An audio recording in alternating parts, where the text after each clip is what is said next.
Humanity's greatest bedtime story. Eren and Levi's son has a nightmare, but Eren is out for the night, so the storytelling duties fall to Levi. He tells their son the best story he knows. Primarily Riren Ereri, past mpreg, now a series of stories. Chapter 1.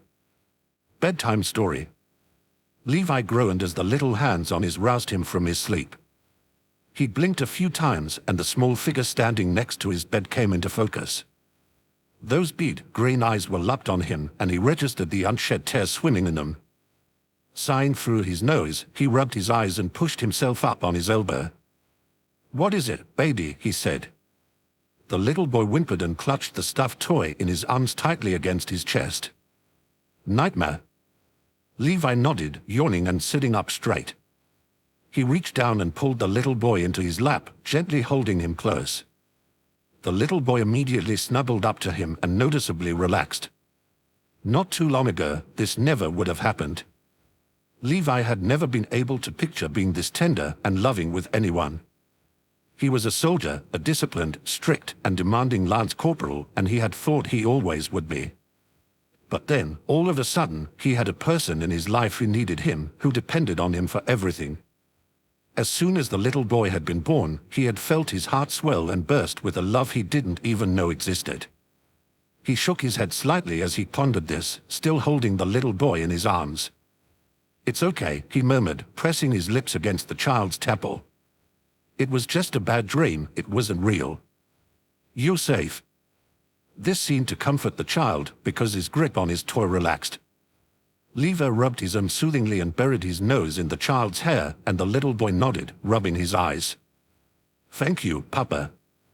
Levi let the tiniest of smiles grace his lips. The fact that he could bring comfort and happiness to another person, that he could do something other than kill, made his heart feel light. He had spent so many years fighting and killing, never knowing he was even capable of giving love and life. For the first time in his life, he was truly surprised at himself. The child looked up at him and smiled wide. "Papa," he said, "story." Levi's breath hitched and his narrow eyes widened slightly. "A story?" Oh no, that was his husband's job. He was terrible at telling child-friendly stories. But Eren wasn't there. He was spending the night with Jane, Armin, Mikasa, and the rest of the old gang from the 104th Trainee Squad, and he wouldn't be home until morning. When it came to comforting their child this time, Levi was on his own. And he was terrified. But those big, green eyes kept staring at him expectantly, and Levi couldn't say no. Those beautiful eyes their baby had inherited from his daddy would be the death of him. He couldn't resist whenever either his husband or his child looked at him with them, and they were even more impossible to resist when both sets looked at him at the same time. Levi groaned quietly. He had spoiled both of them, and they had made him soft. Letting out a surrendering sigh, Levi leaned against the headboard of the king-sized bed and tucked the warm, soft blankets around themselves, his son still cuddled up to his chest. The child hugged his stuffed toy and smiled, pleased that he'd have happy thoughts when he fell asleep again. "All right," Levi began, "once upon a time. There was peaceful village in the countryside. Nothing too exciting usually happened in the village, so the people were very scared when a giant, horrible monster appeared and started destroying everything. Luckily, there were very strong fighters in the village, and they were able to capture the monster. They brought it to a secret prison underground where it couldn't hurt anyone. There was something strange about the monster there. As soon as it realized that it couldn't get out of the prison, it stopped trying to escape. One of the fighters, a young man, came to visit it, and he was surprised that the monster seemed sad. "Why are you not trying to escape?" the man asked. "Because I'll never undo this curse now," the monster replied. "You not actually a monster?" the man asked. "I don't know," the monster replied. "I've been a monster for such a long time that I don't remember if I've ever looked any other way.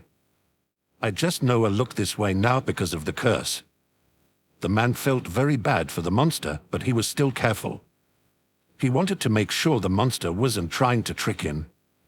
"What can break the curse?" he asked. "It's not a what," the monster said. "It's a who. A person can break the curse, but I don't know who."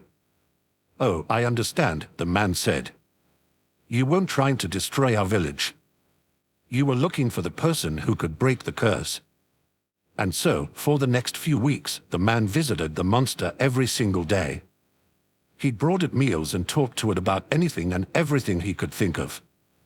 He told it about the outside world and how beautiful it was, about the village and how happy it usually was, about the fighters and how they put their lives on the line to protect the people no matter what, everything. But then, one day, the monster asked about the man's family and friends, and the man became very sad. "I don't have any family or friends," he said. "They all died a long time ago. So I guess I'm all alone, too." "No, you're not," the monster said, smiling sweetly. "You have me. And I'm not all alone either, because I have you." So the man and the monster became friends. Soon the man trusted the monster so much that he actually went inside the prison cell and sat next to it. Eventually, he was able to convince the other fighters to let the monster out of its cell and back above ground. With the fighters constantly watching it, the village people weren't scared, and they even came to trust it when they saw how friendly it was towards them. The entire village became peaceful again, and the man and the monster were both very happy. But then, one day, another monster came to the village, and this one wasn't friendly at all. And even worse, it wasn't alone. Dozens of other bad monsters followed it into the village, and they started to destroy everything. The fighters tried to stop them, but there were too many. Even the young man, who was actually the strongest of all the fighters, was easily defeated. The good monster held the wounded man in its large hands and started to cry. "No, please don't die," it said. "Please, no, I promise I'll defeat every single one of these bad monsters. I'll do it all by myself if I have to. Please just don't die." It gently rubbed the tip of its nose against the man's chest before setting him down in a safe place and running towards the bad monsters. It let out loud, thundering roars as it fought each and every one of them, tears still running down its face. Another fighter came to the young man's aid, and, with a little help, he was able to open his eyes and sit up. When he did, he saw the good monster fighting the bad monsters alone, and it was winning. The bad monsters fell one by one until there were none left. The village people cried out with joy and celebrated the good monster's victory, but it had no strength left to join them, and it fell over into a field of flowers with a loud thump. The young men gasped and ran to the good monster, and he began to cry when he saw how hurt the good monster was. "Please wake up," the man begged, slapping his hands against the monster's face. "Please don't die." The monster's eyes cracked open, and it smiled down at the man. "I'm so happy you're alive," it said, but then its eyes fell closed again. The man kept crying and pressed his arms and body up against the monster's face. "Please don't die," he whispered. "I don't want to lose any more friends. Please, I care about you so much. I love you." And, just like that, a giant puff of steam burst from the monster's body. It was so thick that the man had to jump back, and he couldn't see anything. But soon the steam rose into the air, and when it finally cleared, the monster's body was gone. Lying there instead was another young man who slowly blinked his eyes open and looked up at the fighter with a look of pure joy. "You did it," he exclaimed. "You broke the curse. The bad monsters took all my family and friends away when I was little and cursed me to become one of them so I could never love or be loved ever again. But the fact that you love me saved me. I love you too." The fighterman gasped as the other young man stood and held his arms out for Hen. Nodding his head and crying happy tears, he jumped into the man's open arms, knowing he would never be alone ever again. The two men immediately began living together, and a few years later, they got married. And then, another few years later Levi stopped when he heard soft snoring come from his chest. He looked down and cracked a tiny smile at his son, who had already fallen asleep. The little boy looked so at peace as he hugged his stuffed toy, which was actually a friendly-looking version of Eren's Titan form. It was his favorite toy, as his parents had told him upon giving it to him that it would always protect him. Levi pressed a kiss onto the boy's head and settled him down next to him in the bed, tucking the blankets around him. The slight smile still graced his lips as he whispered the ending of the story in the boy's ear. Another few years later, they had a precious baby boy, and they were the happiest they could ever be. The end.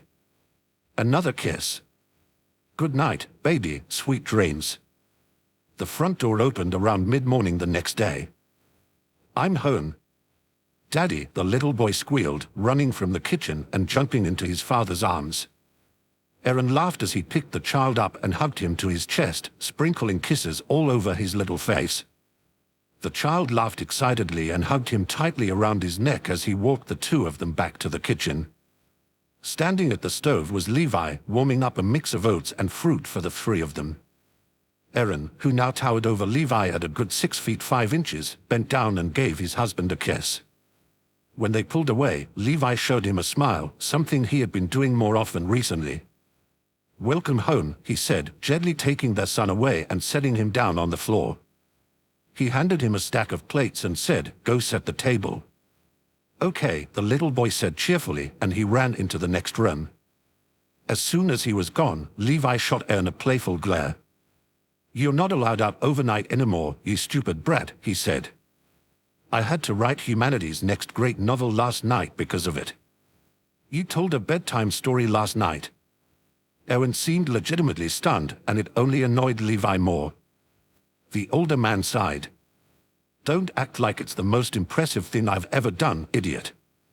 It wasn't even fictional. I'd tell it to you, but you already know it." A grin split Eren's face, and he planted another kiss on Levi's lips. When he giggled into the kiss, Levi pushed him away and playfully smacked his arm. Eren couldn't stop grinning even as he did so. And both were still smiling as they carried their breakfast into the dining room, where their son was waiting patiently. A fighter, a good monster, and their baby boy. Chapter 2. Proposal Story. "By the way," Eren said as he filled his spoon with another mouthful of the sweetened grains in his breakfast bowl, "don't eat too much. Connie invited the whole gang to a picnic for lunch. We should each bring something," he said. Levi raised an eyebrow at his husband and held his own filled spoon to his lips. "What for?" he said back, suspicion and slight disgust in his voice. Yes, Connie was the type of person who liked to have fun with a large group of people, but his idea of fun usually included alcohol and some ridiculous stunt involving the 3D maneuver gear. A picnic seemed too out of place for his taste. And besides, the idea of eating on the ground repulsed Levi to no end. Tables outside were okay as long as they had been wiped down, but blankets on the ground left little protection against dirt, bugs, small animals, and germs in general. Why anyone would find it fun was beyond him. Unless... Sasha's trying to get free food, isn't she? Eren let out an amused snort. Possibly. She might have gotten him to send out the invite to make it less suspicious. The shorter man rolled his eyes and swallowed the last spoonful of his breakfast. "I guess they made for each other, those idiots." "Oh, come on, Sasha has great instincts, and Connie might not be too bright, but they are not idiots." "That's open to interpretation." Now it was Eren's turn to roll his eyes. As much as Levi had suffered over the years, between their marriage and the arrival of their baby boy, he still had that same grumpy personality. It was actually sort of comforting for Eren, though, to know that the man he had fallen in love with was never really going to change too much. Levi was about to get up from the table when a thought struck him. "Are we going outside the walls for this picnic?" "Ah, so we are going." Eren grinned cheekily, causing their son to giggle into his filled spoon and splatter some of the oats onto the table. The child gasped at what he had done and looked up at his papa with fearful eyes. He had been taught from the moment he could understand human speech not to make a mess anywhere in the house, and he had seen how vigorously his papa claimed whenever something wasn't up to his cleanliness standards, so he expected a scolding and punishment. Levi saw the panic on his son's face and let out a long, heavy sigh through his nose.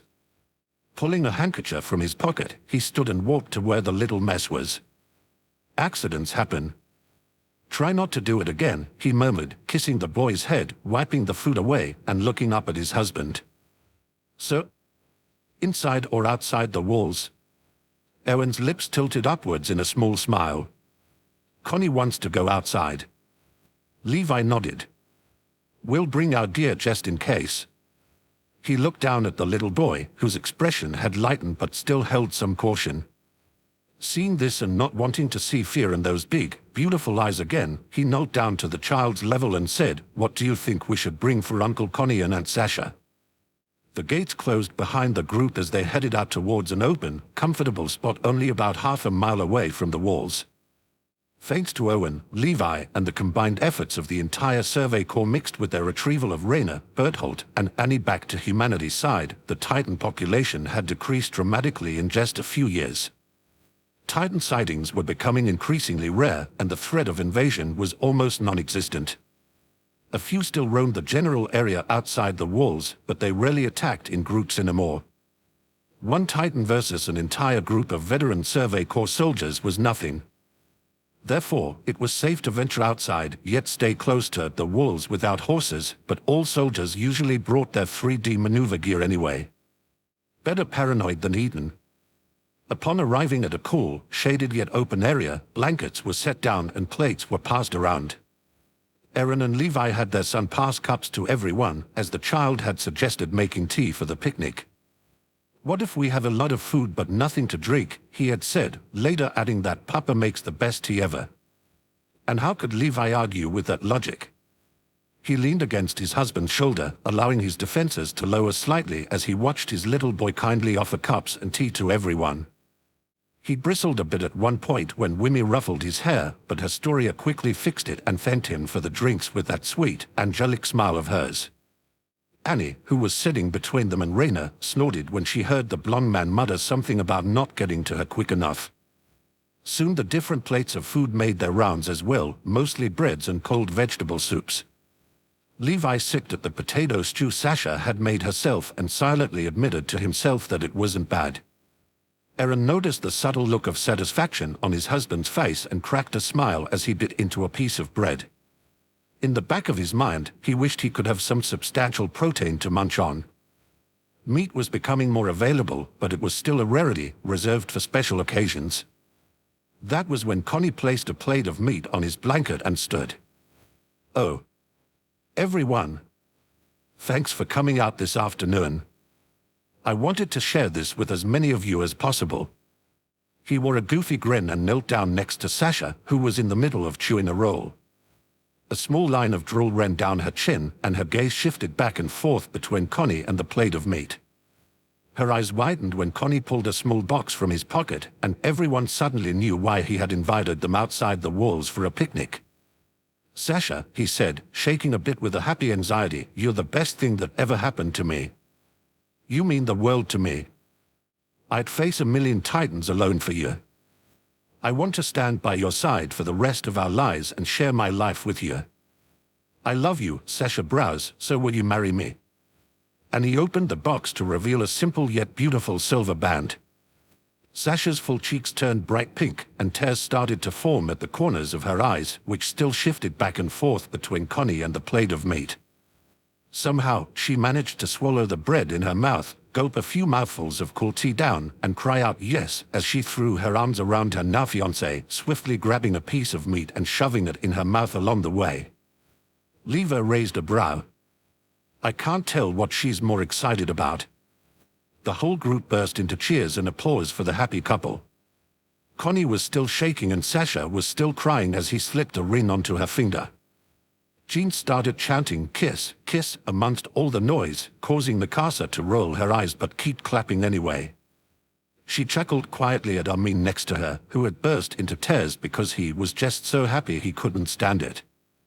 Connie and Sasha did eventually kiss, once Sasha had swallowed the meat pieces in her mouth. They laughed at each other's bright red faces for a few seconds and then fell into a peaceful silence, just holding each other as their friends kept cheering. Eventually, the noise died down, and Astoria was the first one to ask what kind of dress Sasha wanted to wear. Hanji and Wimia pulled Sasha away from Connie so he couldn't hear what the women were planning, and even Annie and the Casa found themselves unable to hide their excitement. Jean playfully slapped Connie on the back while Berthold ground his fist into his shaved head. Rainer couldn't stop laughing, and Armin couldn't stop crying. Eren was just about to join them when his son returned to him and Levi. "Daddy," the little boy said, "what just happened?" Eren grinned and pulled the little boy into his lap as Levi wrapped both his arms around his husband's larger one, a small, content smile on his face. Uncle Connie just asked Aunt Sasha to marry him, Eren explained, and she agreed, so they are engaged now. That means that they love each other so much that they want all of humanity to know it. They are going to have a very special ceremony to declare it, too. They are going to exchange matching rings so that everyone knows they love each other. He brought his hand with his own ring in front of the little boy's eyes, and Levi took that as his cue to show his matching ring off as well. Just like Daddy and Papa. A smile broke out onto the child's face. Yay, he squealed, clapping his hands together clumsily. He turned around in his father's lap so he was looking up at him. Did you ask Papa to marry you like this, Daddy? I would have said no if he had done this, Levi interrupted with a sigh. Eren's smile softened as he glanced at his husband and then looked back down at his child. No, I asked Papa to marry me in private. Let me tell you the story. Eren grinned into his pillow as he heard the front door to the house close early that morning. Levi would be out all day if he kept his schedule. He was supposed to venture into Wolcina with Owen today to report on the Survey Corps and its progress in the fight against the Titans, leaving Eren home alone. But the young man wasn't about to waste the entire day in bed. What would be the point of spending a day in bed if Levi wasn't there to share it with him anyway? He quickly jumped up and pulled sheets off, throwing them into a pile on the floor. He then grabbed all the other linens from around the house and added them to the pile. Once the fabrics were all together, he stripped himself of his pajamas and threw them into a separate pile. He hurriedly put his day clothes on and tied an apron around his waist and a bandana around his head to keep his hair out of his eyes. Even if he had the whole day, there wasn't a moment to lose. He started by washing every single linen in the house, every sheet, every curtain, every tablecloth, every single one. Once they were all clean, he hung them up to dry outside. Thankfully, a pleasant breeze was blowing through town that day and went back inside to tackle the next chore. He briefly munched on a roll before deciding to start from the top and work his way down, so he pulled the ladder from the closet and started cleaning out the corners of the ceiling. Once the ceiling was clear, he made his way down the walls, making sure there were no cobwebs or little bits of dust trying to hide from him. He also wiped down all the windows, rubbing the cleaning cloth in circles until it squeaked and he could see his reflection in the glass. He gave himself a soft smile. He hadn't changed too much over the years, the one exception being his massive growth spurt. His hair had grown out a little bit, and he had become more muscular, but his face had only matured a little bit. He still had those same large, green eyes and that sweet smile, so he still had a young look about him. And it was with the glee of a child that he thought about what he was planning for the evening. But it would never happen if he didn't finish his chores. Snapping back to reality, he finished rubbing the windows clean and wiping down the walls. Then he went for the counter and tabletops, paying extra attention to the ones in the kitchen. No little crumb could escape his sight, so he shoved another roll in his mouth before he began to clean, swearing that he wouldn't eat another bite until Levi came home that night to avoid any sort of mess. As soon as he swallowed, he was hunched over the counters and vigorously rubbing the cleaning cloth back and forth, being quite liberal with his soap use. He then moved onto the floor, sweeping them all twice and then getting down on his hands and knees to search for any little bits of food or dust or dirt. He even dug through the little cracks in the wood. Everything had to be spotless for Levi, so Eren left nothing overlooked.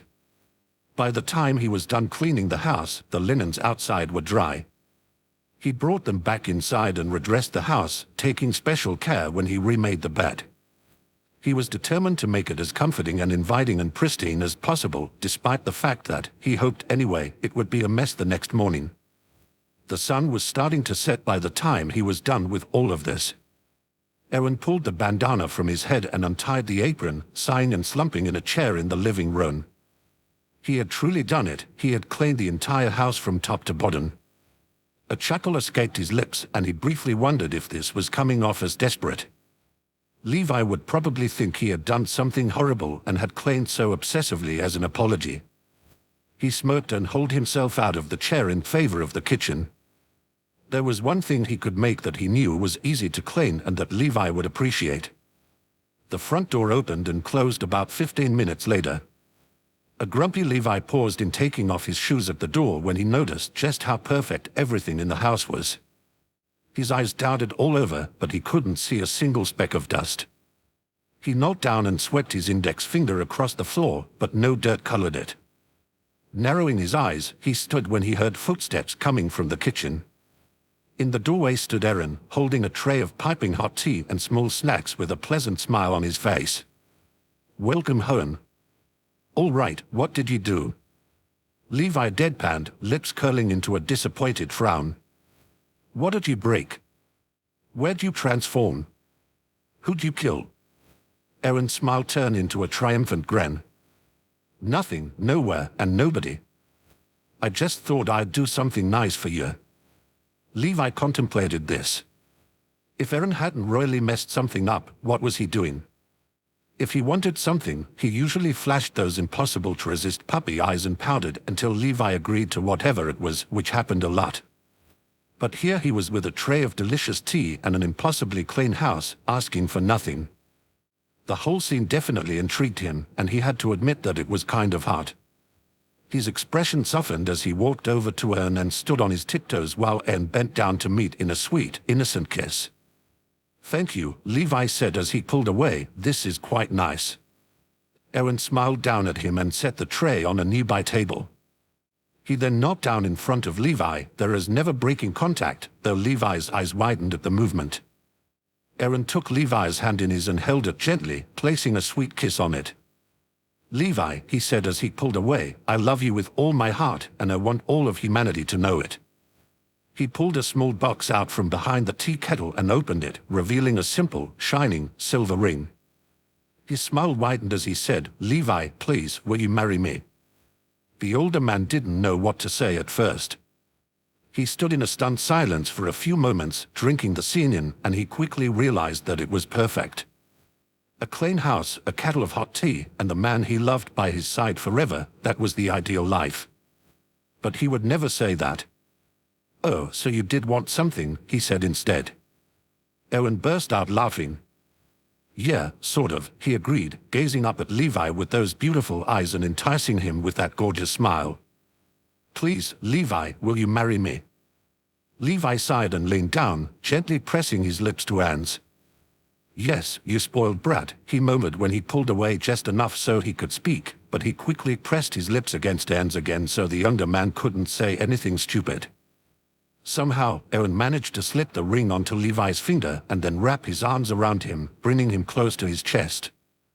Instinctively, Levi snuggled up against him and placed his palms on each side of Eren's face so he could wipe the tears of happiness away from his eyes. "And then we were married a few months later," Eren finished, maneuvering the ring off his finger. He held it up for his son to see, and the little boy squinted at it. "Daddy, there's something written inside it." Levi nodded. "It's the same on mine." He pulled his own off and held it next to Eren so the boy could compare the two. "Until the stars fall." "It's the promise we made at our ceremony," Levi continued, slipping the ring back onto his finger. "When Daddy and I were married, we promised we'd love each other until the stars fell." The little boy giggled. "Silly. That'll never happen." Eren smiled as he slipped his own ring back on. "Exactly." And the three of them sat and watched as their friends fussed over the newly engaged couple before them. Somehow, they knew it would work between them. At one point, Connie confessed that the reason he invited everyone to a picnic outside the walls was because Sasha loved three things in this world: food, friends, and nature. Yes, they definitely live happily ever after, too. Chapter 3. Lesson Story. Bang. Crash. Eren and Levi immediately looked up from their afternoon tea and frantically ran towards where they had heard the sudden, loud noises. They skidded to a stop as soon as they came upon the living room, panting heavily with their eyes wide, drinking in the Seine. There stood a guilty-looking little boy, a bouncy ball innocently rolling towards his feet, and a destroyed flower pot sitting in a messy pile of dirt, mud, water, and flower petals on the floor. The child stared at his parents with huge, fearful eyes, knowing he was in serious trouble without anyone needing to say anything. He shook slightly and kept those eyes on his papa, who stared back with a ferocious, furious intensity. "What did you do?" Levi demanded, growling each word out clearly through gritted teeth. His hands balled into fists, and his face was starting to turn a startling shade of red.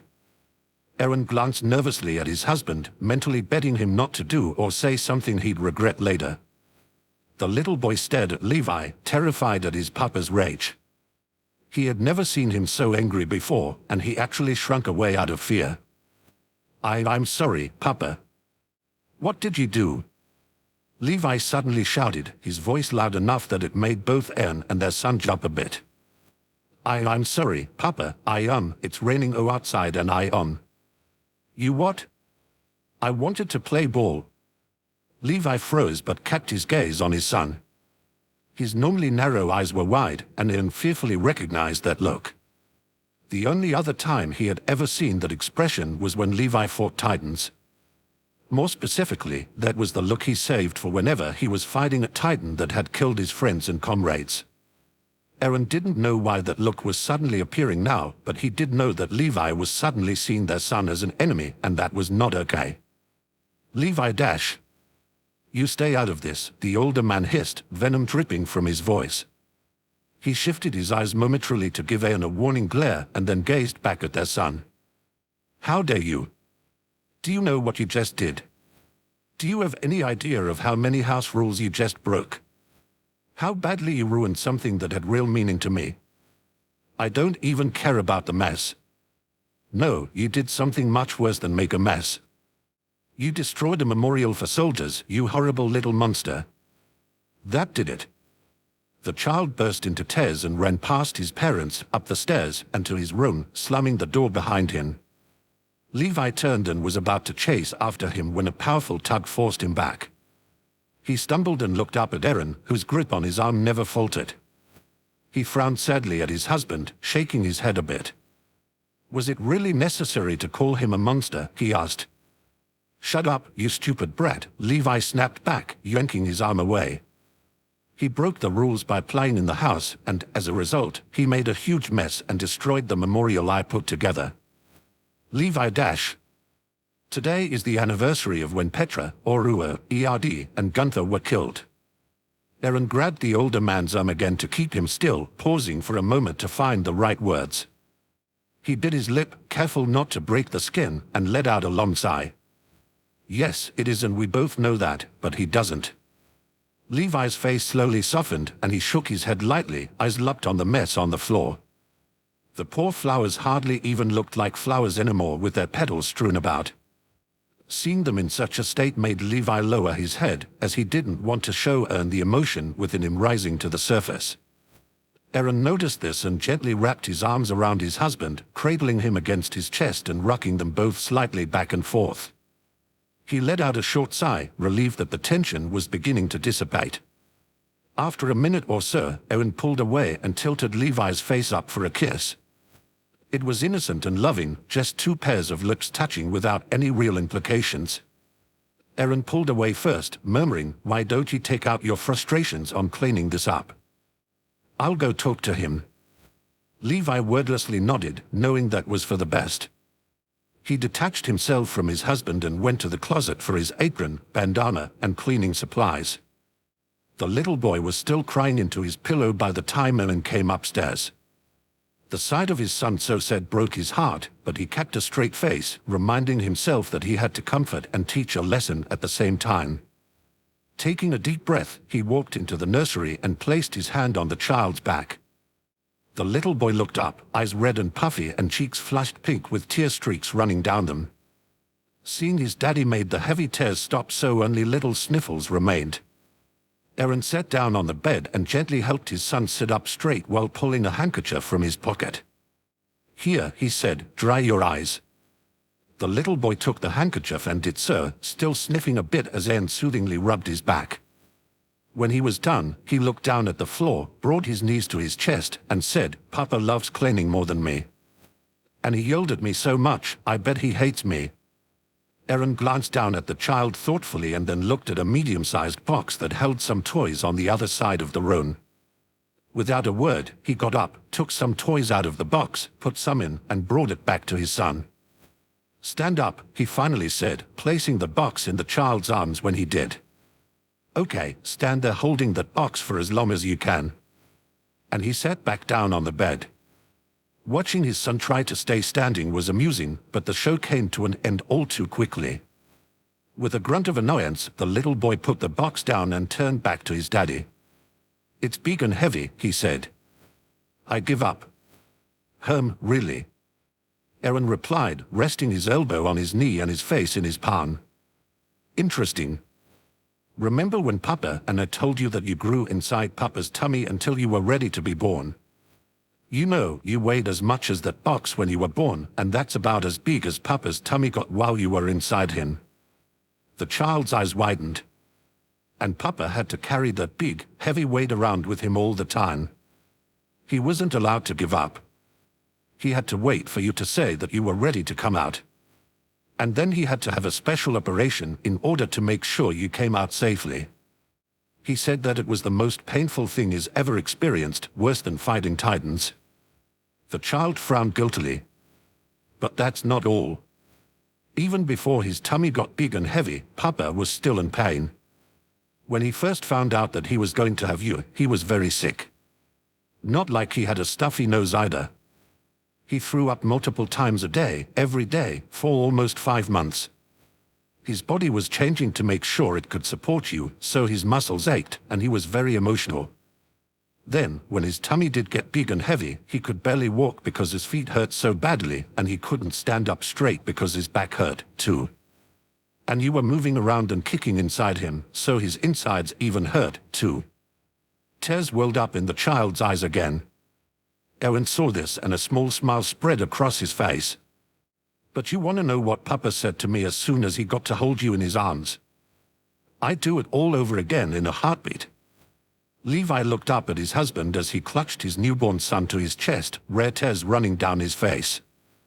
"I'd suffer that 9-month-long hell and that surgery pain for the rest of my life, no, until the end of time, if it meant I could have him here.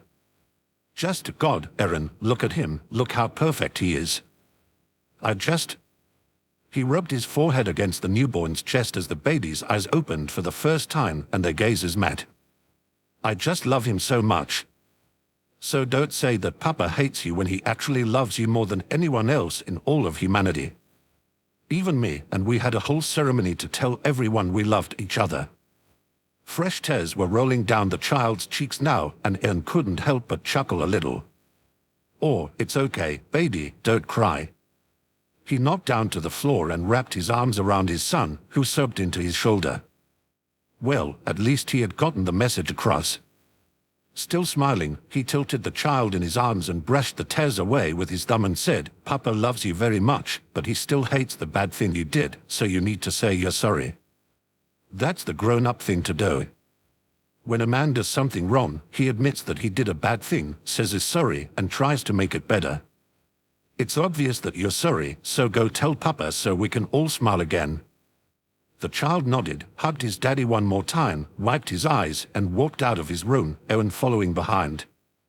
Downstairs, they saw Levi cleaning up the last of the mess. Mustering up all his courage, the little boy walked to his papa just as Levi was pulling the bandana off his head. "Papa." Levi turned. The little boy looked up at him with big, glossy eyes. "Papa, I'm sorry I played ball in the house, and I'm sorry I knocked over the flowers, and I'm sorry I made a mess, and I'm sorry I made you angry." He tried to keep his composure, but the tears were starting to appear again, and he was hiccuping between his words. It was the worst feeling in the world, knowing that everything rested on whether or not his papa believed him. What he didn't know was that Levi's heart was breaking. The sight of his son so upset and so scared made him instantly regret all his yelling and all his rage.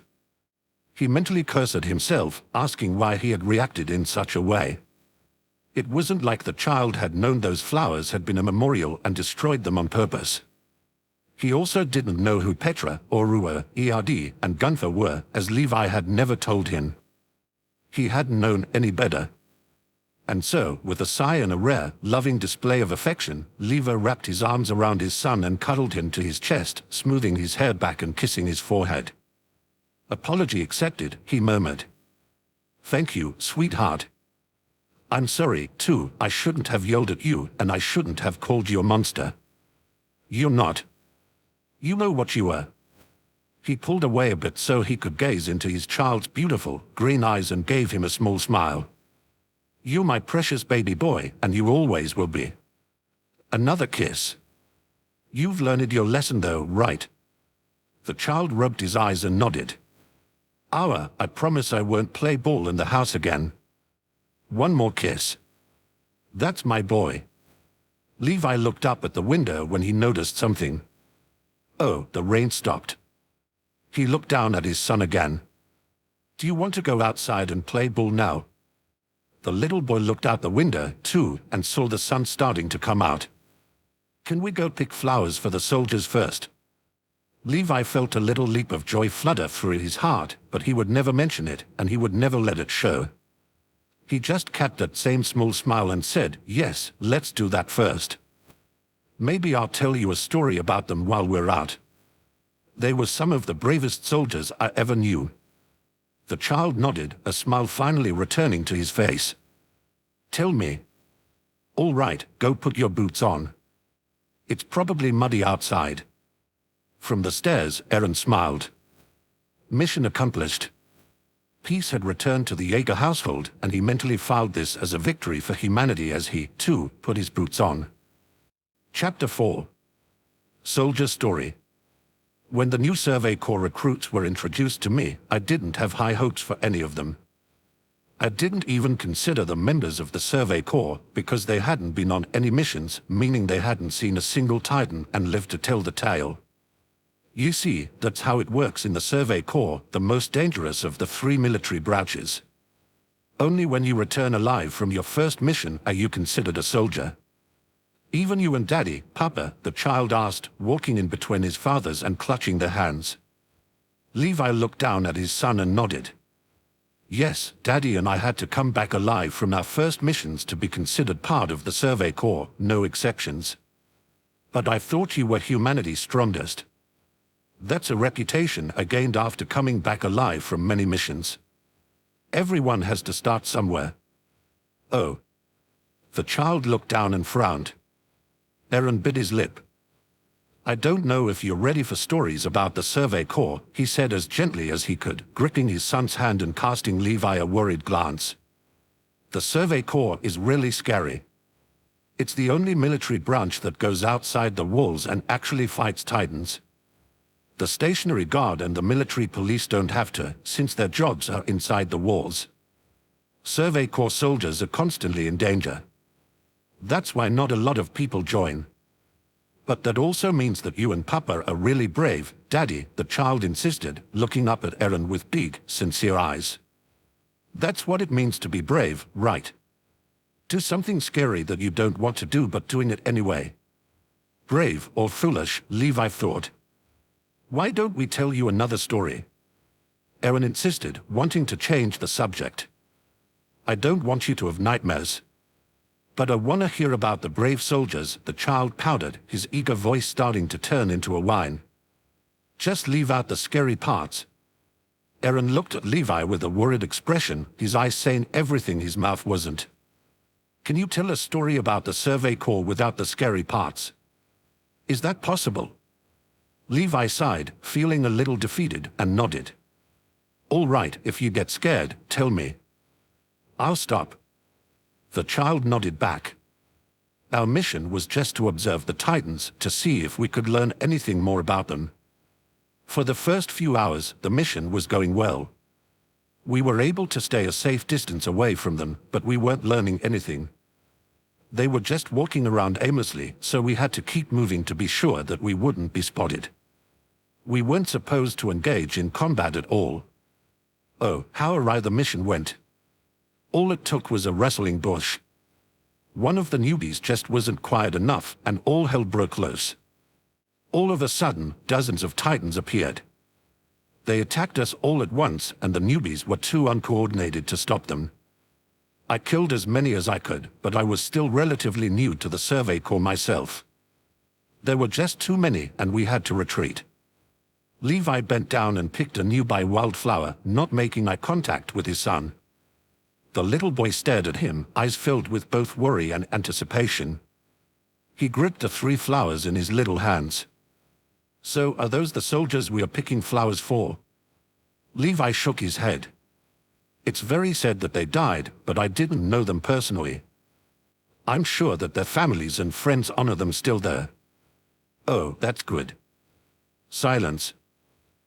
Papa." "Yes? Can we, maybe pick one flower to represent all the soldiers who died?" Both his parents looked up at him with proudly surprised eyes. A smile spread across Aaron's face, and he nodded. "Of course we can, baby. That's very kind and thoughtful of you." The little boy smiled back. Levi let out a long sigh and composed himself. He didn't want to show his family, but recounting this story was difficult, as remembering all those unnecessary deaths left an awful feeling in his mouth and a crippling feeling of guilt in his stomach. He glanced at his son, who had a sweet smile on his face as he picked another flower. He then glanced at his husband, who eventually met his gaze and offered a small smile himself. He wondered, would they have to venture out to this field and pick flowers for him? He was significantly older than Eren, so he knew that, if he didn't die on the battlefield, he'd die of old age much sooner than his husband would. Leaving his baby without a papa. He fell to his knees. "Levi." The man looked up into his husband's beautiful green eyes, and all of a sudden, he was okay. Those eyes shone brighter than any gem, and they immediately relaxed him. Better memories flooded his mind, the first time Eren ever looked directly in his eyes without fear, the joy in those eyes at their wedding, when they found out their son was coming, and when they met him the first time, the tenderness and love he saw in them before he went to sleep every night. Yes, all that was much better. He reached up and gently placed his hand on Eren's cheek. "I'm okay." Eren nodded and kissed his forehead. "Papa." Both men looked back at their son, who now had a bundle of flowers gripped in his little hands and a concerned look on his face. Levi let out another sigh. "I'm okay, baby, sorry." He walked over to the little boy and, with no regard for the dirt, sat on the ground and dragged the child into a hug. The little boy squealed and laughed, his voice full of pure happiness. A small smile appeared on the Levi's face at the sounds. No, he wasn't going anywhere, not as long as this little angel was around. He was going to make sure of that. "The story gets better," he said, kissing the boy's temple. "Now then." We retreated and the Titans followed.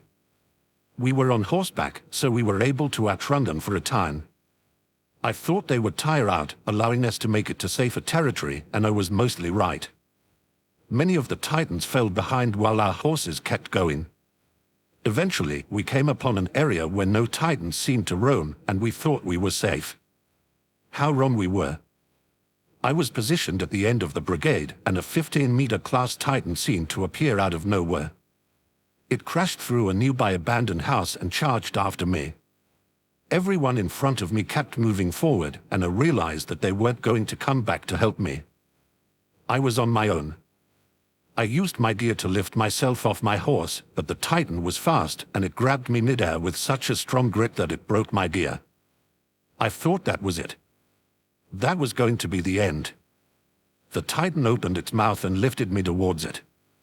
"Get it, Petra." I suddenly heard the sound of gear moving, and I saw the Titan starting to fall.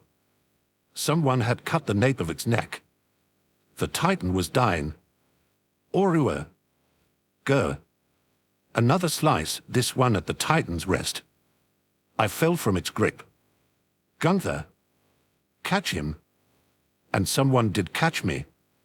He swung around on his gear, grabbed me midair, and brought me to the ground when my horse was waiting. I mounted it without a second thought. "Ereri. Take us home." A man at the front of the group charged forward on his horse, and I quickly realized that they were all back on their horses and following him. My eyes widened. Who were these soldiers? I had never seen them before, so they must have been new recruits. But that was stupid. There was no way new recruits could possess that kind of teamwork. Only they could. And they did. They had survived the Titan ambush and had had every right to keep moving forward, leaving me behind. But they hadn't. They had decided to turn around and save me. "Are you okay?" the first one, the only woman, called back to me. I nodded, unable to find my voice. She smiled at me. "Thank goodness. I'm Petra Rel, by the way. I can see you flirting a mile away, sweetie. Here, I'm Moru Bossard. Stop harassing her. HN. I'm Gunther Schultz. We'll be at the wall soon, guys. Oh, and I'm Jin. I'm Levi." And at that exact moment, I swore I would never ever forget those names. "So they saved you from the Titan, Papa. That's so cool." Levi nodded. "And they eventually became part of a special squad I handpicked for a very important mission. Do you have any idea what that mission was?" To protect Daddy." The child's eyes lit up, and he looked at Anne excitedly. "So they saved you from Titans, too, Daddy," he squealed, clapping his hands together. Eren gave his son a sad smile. "Yes, they did. That was how they died." The child immediately stopped, and the joyful atmosphere disappeared. "Oh." Silence. "They were strong enough to defeat regular Titans without a problem," Eren eventually explained, walking over to his little family and sitting down next to them. "On the mission where they were supposed to protect me there, we ran into a different kind of Titan, one that had human intelligence. It was able to fight like a human, so it knew how to attack and defeat humans. It was horrible, and both Daddy and Papa feel very bad about it, but they died honorable soldiers' deaths. They died protecting humanity. It was because of their sacrifices that we were able to move forward." A calm, pleasant breeze blew across the field. The child looked up at Eren and smiled. "They are not really dead." "Oh. They'll only die if we forget them." Levi immediately wrapped his arms tighter around his son and buried his face in the little boy's shoulder. "You're right," he whispered, fighting to keep his voice from cracking. "You're absolutely right, baby." On the walk home, Eren and Levi casually discussed what to make for dinner that night. Their son heard something like, "The carrots will go bad if we don't cook them," but he was too busy smiling at the pretty flowers in his hands. He plucked one from the bunch and looked up when he saw someone he knew. Aunt Annie. Eren and Levi froze and watched as their little boy innocently ran up to the blonde woman, who cracked a smile at him. She didn't seem to notice his parents. "What are you up to, little man?" she asked, bending down to the child's level. The little boy grinned. "Papa and Daddy and I picked flowers." "I see that. They are very pretty. We are making a memorial." "Yeah, that. We are making a memorial for Papa's soldier friends." The breath caught in Annie's throat, and that was when she looked up and saw Eren and Levi standing a few feet away. They were each holding their own small bouquet, and both were staring at her, Levi with quite a bit of malicious intent. Annie's expression stayed neutral as she looked back at him, but a pleasant smile spread across her face as she looked back at the child. "That's very nice of you," she said. "Aunt Annie." The little boy took the one flower he had plucked from his bundle and placed it behind Annie's ear. Her eyes widened and she reached up to touch the silky petals. The child smiled wide. "For you. You should smile more often, Aunt Annie. You're very pretty when you smile, prettier than the flowers." Annie's face softened at the little boy and his kind, innocent words. She honestly didn't know what to say. His trust in her, his love for her, it was all so touching. No one had ever viewed her as anything less than a threat before, much less as someone who was pretty. The road back to civilian life within the walls had been difficult, but she had done it, and she was slowly starting to win back the trust of her former comrades. None of them had completely forgiven her though, so to see someone look at her like she was truly a friend, it was overwhelming. She reached out and gently patted his head.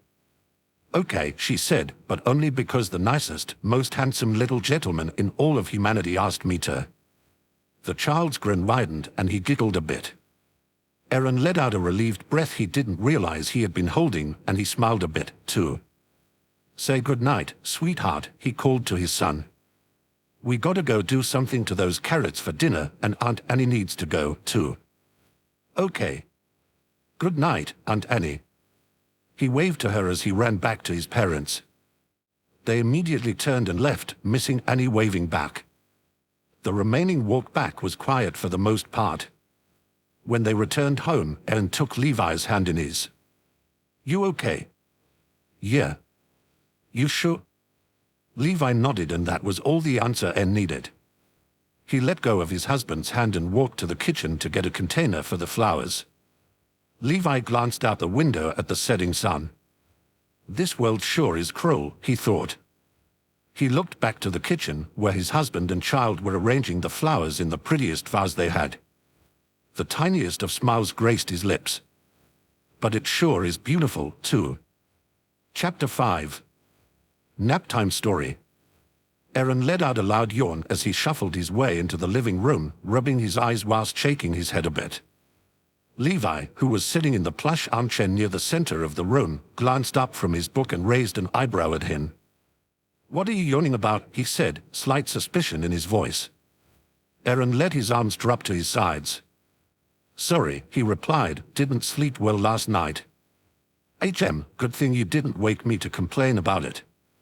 Eren snorted as Levi went back to his book. "I know better than to wake you up for something like that." He then looked to the floor, smiled, and knelt down next to their son, who was playing out a scene with his blocks, a few carved wooden figures and small rag dolls, and his favorite plush toy. The child was making small sounds and speaking for all the characters in his little game, changing his voice to adapt for each one. It was beyond adorable. "What are you playing, baby?" Eren asked. The little boy looked up and grinned. "Some bad titans are trying to get past the wall, but the garrison and Survey Corps soldiers are fighting back and winning." He pointed to the wooden figures placed near a wall he had constructed from his blocks. On the other side of the wall were the rag dolls. "And this," the boy continued, holding up his favorite plush, "is a good titan who's friends with the people and is gonna help the soldiers fight the bad ones. Just like in the story Papa told me that night you were out, Daddy." A snarky grin spread across Eren's face, and he looked back at Levi, who suddenly seemed so absorbed in his book he just couldn't bear to tear his eyes away from it. A few light chuckles escaped Eren's lips before he looked back at his son and pointed at one of the wooden figures. "Who's this one standing on top of the wall?" "Uncle Armain. He just told everyone the plan to get rid of the bad titans and keep the town safe." "Is it gonna work?" "Yeah, Uncle Armin's plans always work." Eren nodded and smiled wide. "That they do. What about these over here?" He pointed to a small group of wooden figures. "That one is Uncle Jane," the child explained, pointing at a specific figure. "He's leading the soldiers into battle. The rest are Uncle Connie, Aunt Sasha, Aunt Wimia, and Aunt Historia. Aunt Mikasa is over here." He pointed at a lone figure settled on top of a fallen rag doll. "She's already beaten most of the bad titans who got in." "Sounds like her." Uncle Rainer and Uncle Berthold are helping Aunt Annie and the rest of the military police. "I don't have enough figures for them, but it's okay because that means all the people are safe." Eren nodded at this detail, reminding himself to get more figures for his son's birthday, but then a thought struck him.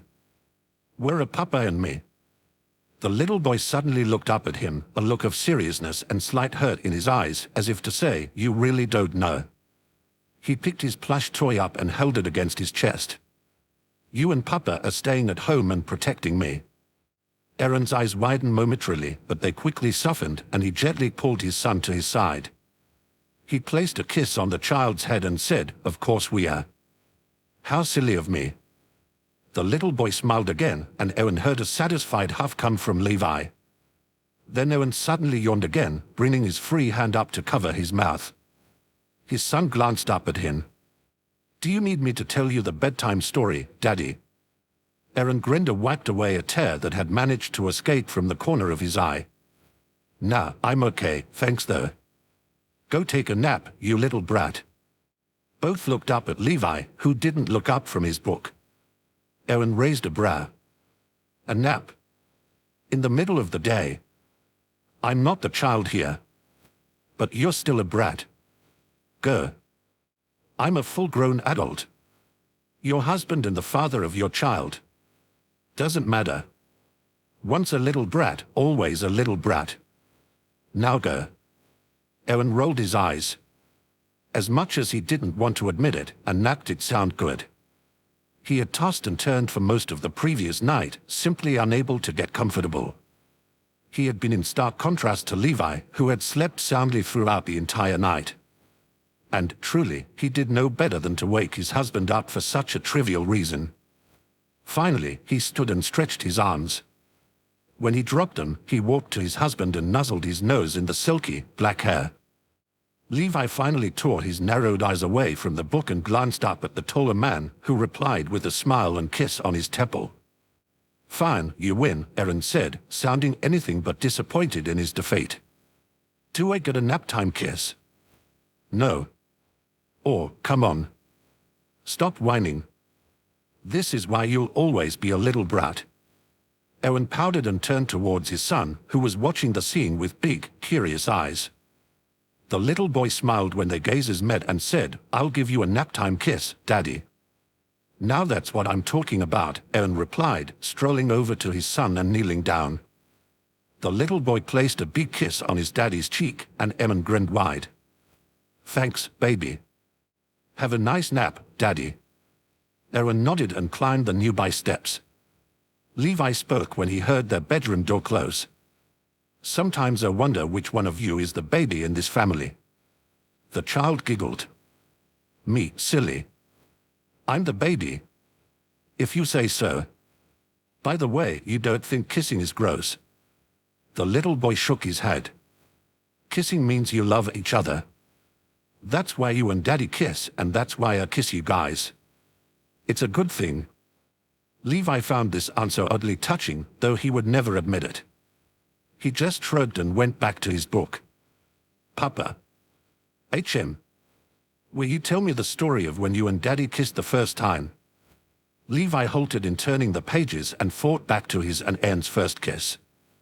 It hadn't been under the greatest circumstances, to put it lightly.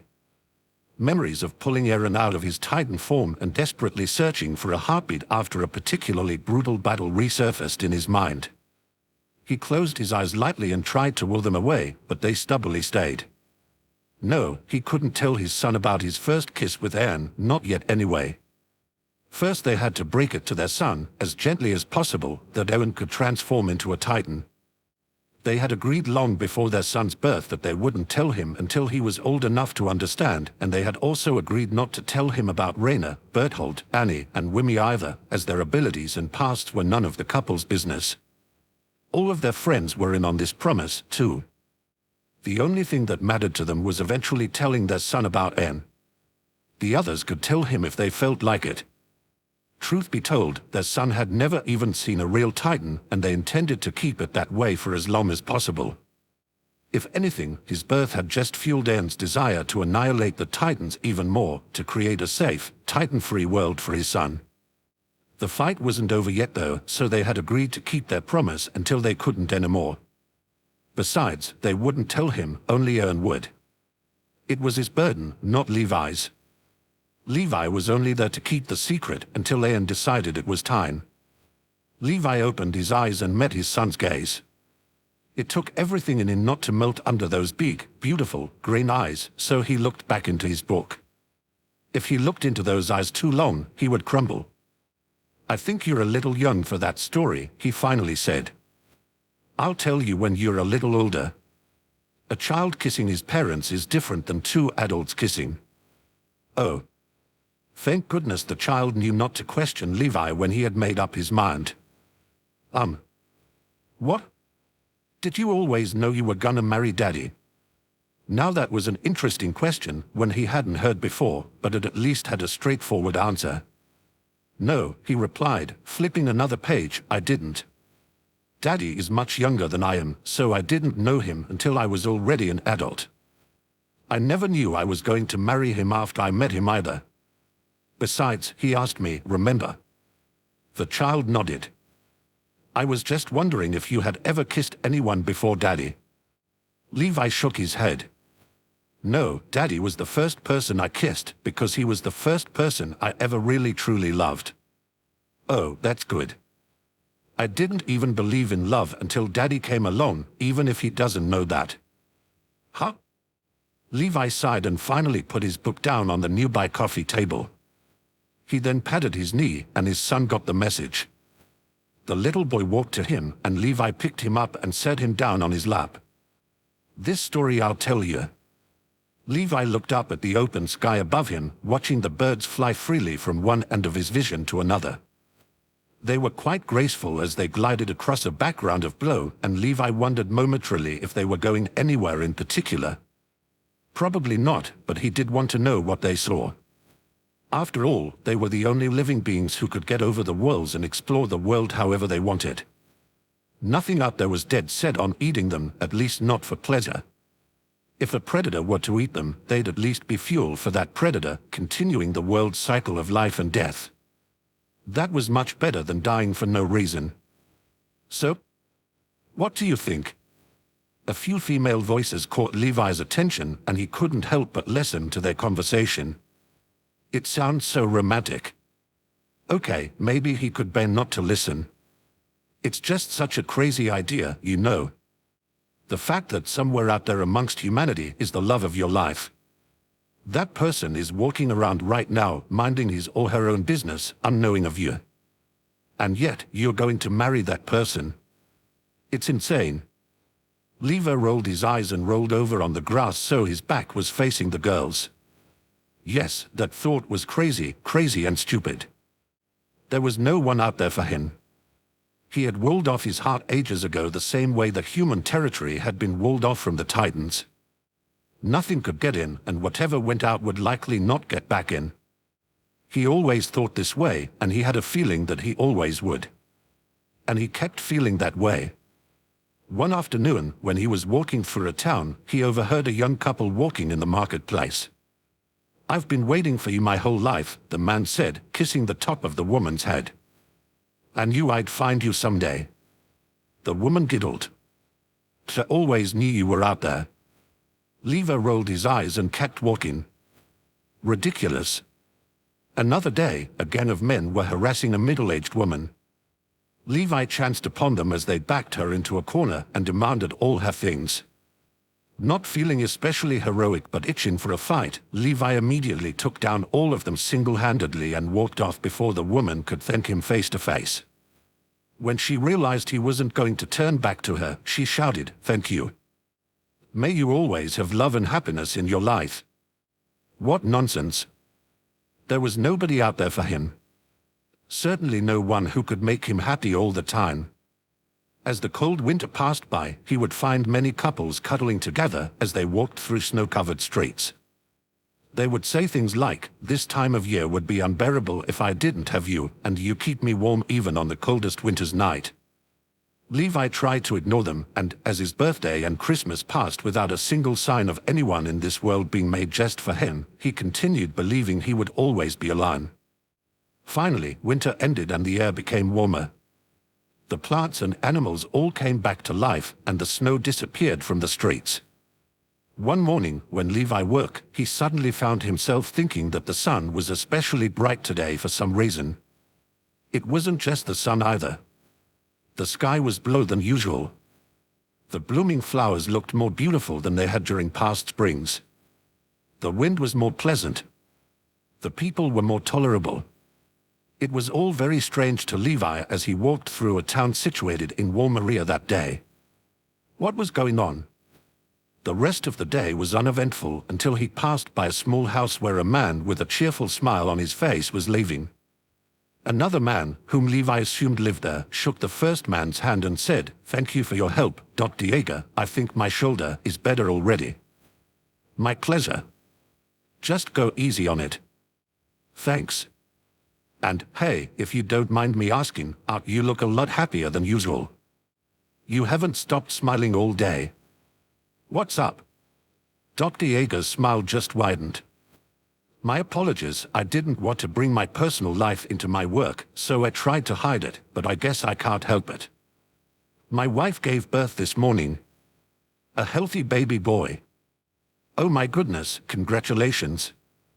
Levi shrugged as he walked by. No wonder the old man was so happy. Levi didn't understand what the great thing about babies was though. They were messy and required constant time and attention and couldn't communicate and cried at all hours and never obeyed their parents. But, worst of all, they were messy. Yes, the messiness was worth mentioning twice. Ah, thank you, he overheard Dr. Yeager say. Carla and I are both thrilled. I can tell he's going to be a handful though. When I say that he's healthy, I mean that he's made it clear that there's nothing wrong with his lungs at least. Oh yeah, there was no way in hell Levi was ever going to put up with a baby, especially not that Yeager baby. Still, he couldn't deny that the world seemed a little more beautiful that day and every day after it. Why was the world more beautiful, Papa? Levi leaned over and pressed his lips against the little boy's head, feeling the silky, black hair that was so much like his own. It was the one obvious thing the child had inherited from him, and Levi hoped it would stay that way. He didn't want his baby to grow into a grumpy, bitter clean freak. No, much better that he grow into a determined, loving, happy man. All the love he had felt on the day of his son's birth came rushing back to him, and he remembered finally realizing what the great thing about babies was. All that potential. That blank canvas that could be painted with a mix of all sorts of gorgeous colors. The world looked more beautiful, Levi replied, because I finally lived in a world with Daddy. But you weren't married. No, but he suddenly existed in the world, so the world looked more beautiful to me. I just didn't make the connection until years later. You'll understand it better when you're older. The child shrugged and leaned against Levi's chest. I kinda wanna take a nap now, too, Papa. A tiny smile appeared on Levi's face, and he carefully clutched the child in his arms as he stood. He bent down to pick up the favorite stuffed toy and gave it to his son. Then you better have this so you'll be protected while you sleep. The little boy hugged the toy sweetly and let out a little yawn as Levi climbed the stairs to the child's room. When he arrived there, he gently placed the child on his bed and wrapped a newbie quilt around him. He then placed a kiss on the child's forehead and said, "Have a nice nap." Levi was about to go back downstairs when he passed by the master bedroom and suddenly remembered the other napping baby in the house. He quietly opened the bedroom door and walked inside. Sure enough, Eren was sleeping soundly, his face relaxed and innocent. Even though he was a 6 feet 5 inches grown man, he was still too cute to Levi. But Levi would never ever say that. So he just leaned over his husband and placed a kiss on his forehead, too. Have a nice nap, little brat. Rest those healthy lungs of yours. And then he turned and went back downstairs to clean up his son's toys and finish his book. Chapter 5. Angel Story. No. Or, come on. The answer is no, you stupid brat. Papa. Absolutely not, young man. But Uncle Connie said. I don't care what Uncle Connie said. Papa said no. The little boy looked up at his papa with those big, beautiful eyes of his, hands clasped together in front of his pouting face. Eren knelt down next to him and also looked up at Levi with those same eyes, to which Levi shut his own grey ones tightly. No, he wasn't going to fall for those gorgeous puppy eyes, not this time. He was a soldier, equipped with both speed and skill, who had slain hundreds of titans without a problem. Surely he could resist 2 sets of pretty eyes. So he opened his own set. And silently swore. Please, Papa, the little boy begged, his voice syrupy sweet and pathetically adorable. Please, I really want to go. Uncle Connie said it was okay. Eren nodded in agreement. It won't be for the whole night, and the place is a regular restaurant, so there will be something for him to have, too. Levi let out an exasperated sigh and rubbed his temples.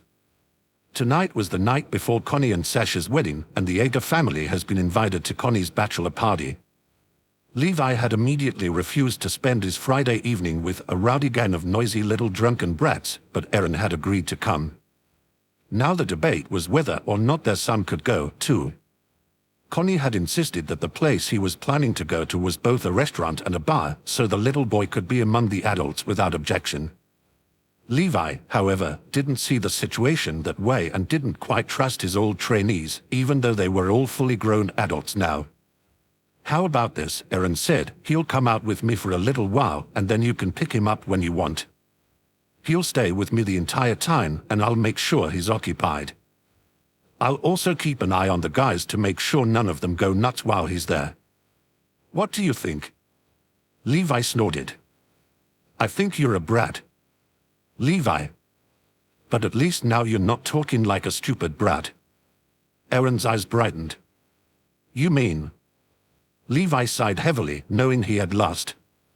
Those green eyes and the trust he had in his husband had finally won him over. Less than an hour, he finally agreed. "No more.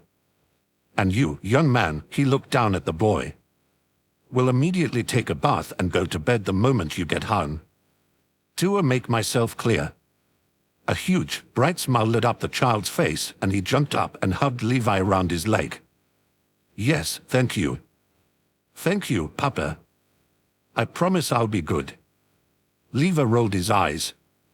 "It's not you I'm worried about." His tone was irritated, but his heart was melting at the sight of his son so happy. When had he gotten so soft? Eren laughed and stood, leaning over to give his husband a grateful kiss. "Thank you, darling," he said lovingly, smiling against Levi's lips. "I promise I'll make sure everyone behaves while he's there. You'd better behave, too. I am not dragging your home over as to the ceremony tomorrow." "I know, I'll be good." Another kiss. Levi sighed and gently pushed Eren away. "All right, go already. Get out of here before I change my mind." "Will do." "Let's go, baby." The little boy jumped up, grabbed his jacket, and said goodbye to his papa. He then took his daddy's hand as the two made their way out of the house and into the chilly autumn night. As soon as they were gone, Levi ran his hands through his hair and groaned. How had things come to this, he wondered. How had he let himself spoil the two of them so much? Shaking his head at how marriage and parenthood had changed him, he made himself a cup of tea, sat down in the living room, and said, "I'm a single father with 2 babies." "Wow. You made it, Eren. The wife finally let you out." The whole table of men burst out laughing, Connie in particular cracking up at his own jerk. Eren couldn't help but laugh lightly as he sat down in the last free seat, setting his son on his lap. "Keep laughing all you want," he spat playfully. "You're about to go down the same road." "It's game over after tonight, buddy," Reiner agreed, slapping Connie on the back. "Enjoy life while you still can. Try to escape every once in a while, okay?" He let out more hearty laughs, inviting the rest of the table to join him. Armin was the only one who didn't seem amused. "You guys make it sound like he's going to prison." "Or, lighten up," the blonde said back, turning his attention to his fellow blonde. "We're just joking. Obviously, Connie knows what he's getting himself into. And I think it's safe to say Sasha will be an easier-going wife than Levi." Eren rolled his eyes but kept smiling. When the roars of laughter started to die down, a waiter arrived at their table. "What can I get you gentlemen this evening?" "Here's the man of the hour," Berthold said immediately, grabbing Connie by the shoulders and shaking him slightly. "Getting hitched tomorrow," Reiner added. "Give him whatever he wants." The waiter grinned. "Ah, I got YA. No problem, plenty of snacks and shots for everyone." Jean raised his hand. "+1 extra over here." The rest of the table cheered at him, jerking about how he'd definitely be hungover the next day. Smirking, Jean rolled his eyes at them and reminded them of how well he could hold his liquor. The waiter, still grinning, agreed to the extra order and then walked over to the side of the table where Eren was sitting with his son. The little boy watched him do so but then looked away, feeling a bout of shyness coming on. When it came to people he knew, the child was a social butterfly, but he was shy and quiet around strangers. The rest of the table actually quieted down a bit when they saw the slightly unsure look on his face and how he tried to hide himself in Eren's jacket. It was too cute. "And what about for the little gentleman?" the waiter asked, smiling kindly at the little boy. When he didn't respond, Eren prodded him a bit for an answer. "What do you think, baby? Would you like some fruit juice?" He smiled softly when his son nodded and then pointed at the waiter. "Then you need to tell him so he can get it for you." The child, who had hidden about half his face behind Eren's jacket, fidgeted a little and finally said in a quiet voice, Could I please, have some fruit juice?" "Please?" The waiter let out a breathy laugh that he tried and failed to contain. "Of course you can, no problem, sir," he teased, caught between keeping his kind smile and letting out his laughs at how adorable the little boy was. When he stood and started to head back for the kitchen, he caught a glimpse of everyone else at the table melting at the cuteness. The men kept chatting for the next few minutes, laughing a lot at their own dumb jokes and teasing Connie about his future with Sasha. Eren, being the only one there who was already married, offered his own advice on how to keep a peaceful household. "Know when to press the issue and when to let it drop," he said. "And remember to agree with her because you're never right." The men burst out laughing again. Eventually, the waiter came back with a tray full of snacks, shot glasses, and a separate cup.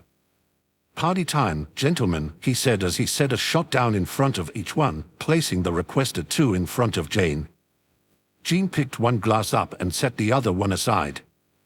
He was sitting next to Eren and the little boy, and the child noticed this action, so he was caught off guard when the waiter knelt down next to him on the other side and placed the cup in front of him.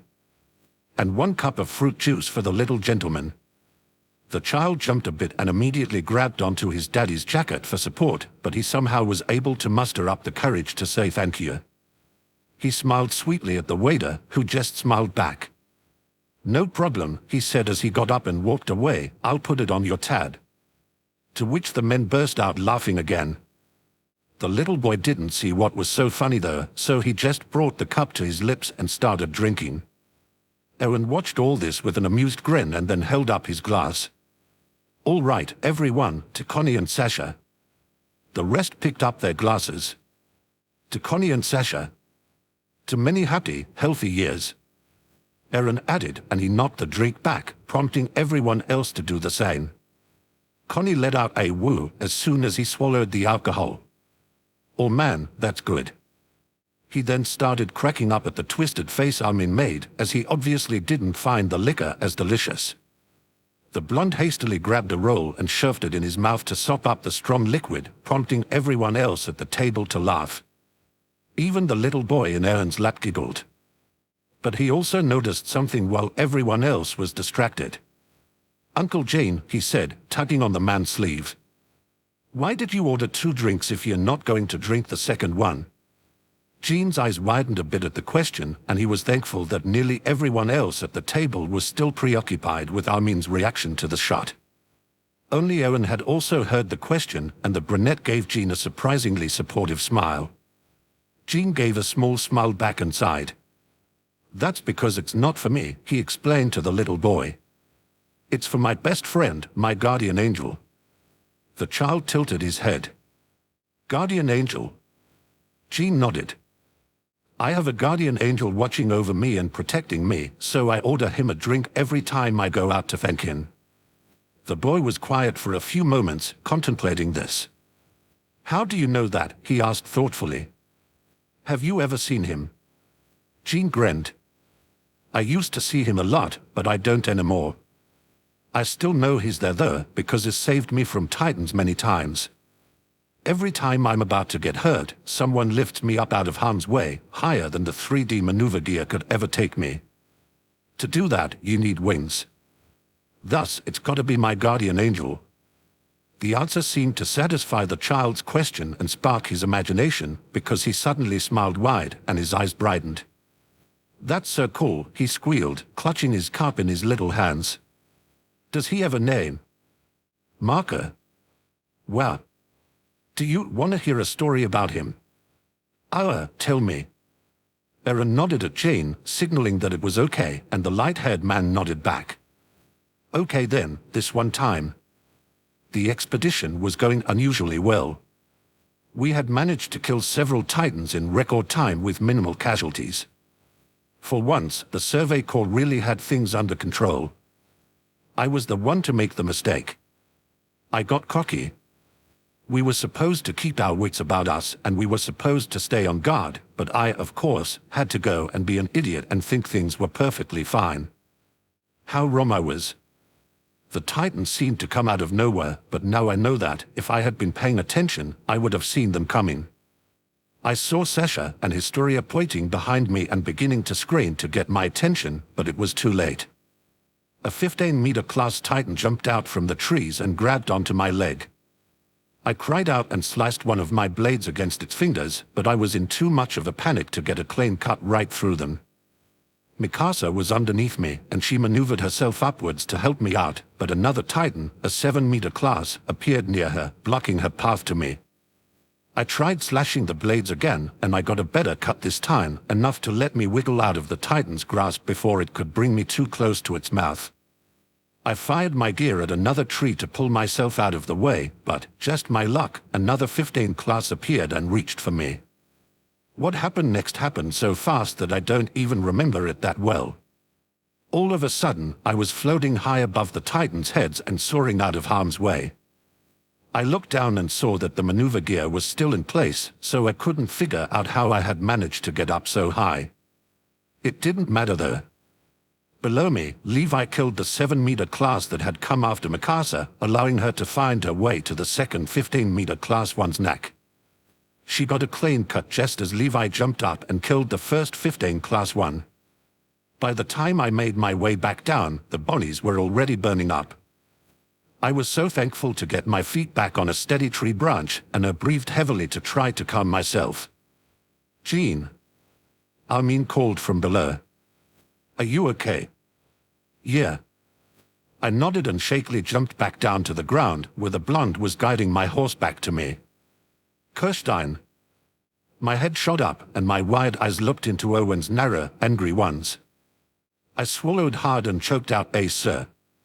"You should know better," the commander shouted. "Don't get comfortable out here.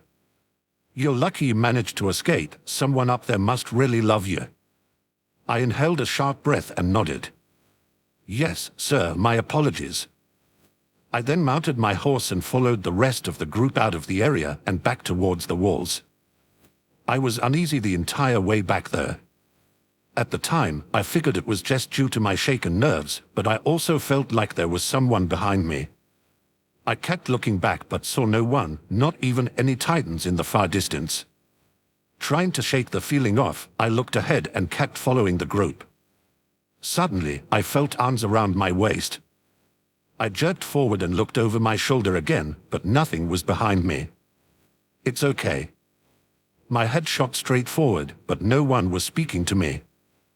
I was about to call out when I felt a breeze blow from behind me, but it didn't leave me cold.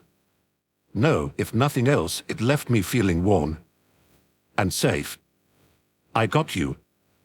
I was silent the entire way back to the walls, knowing that, if I tried to speak, I'd just cry.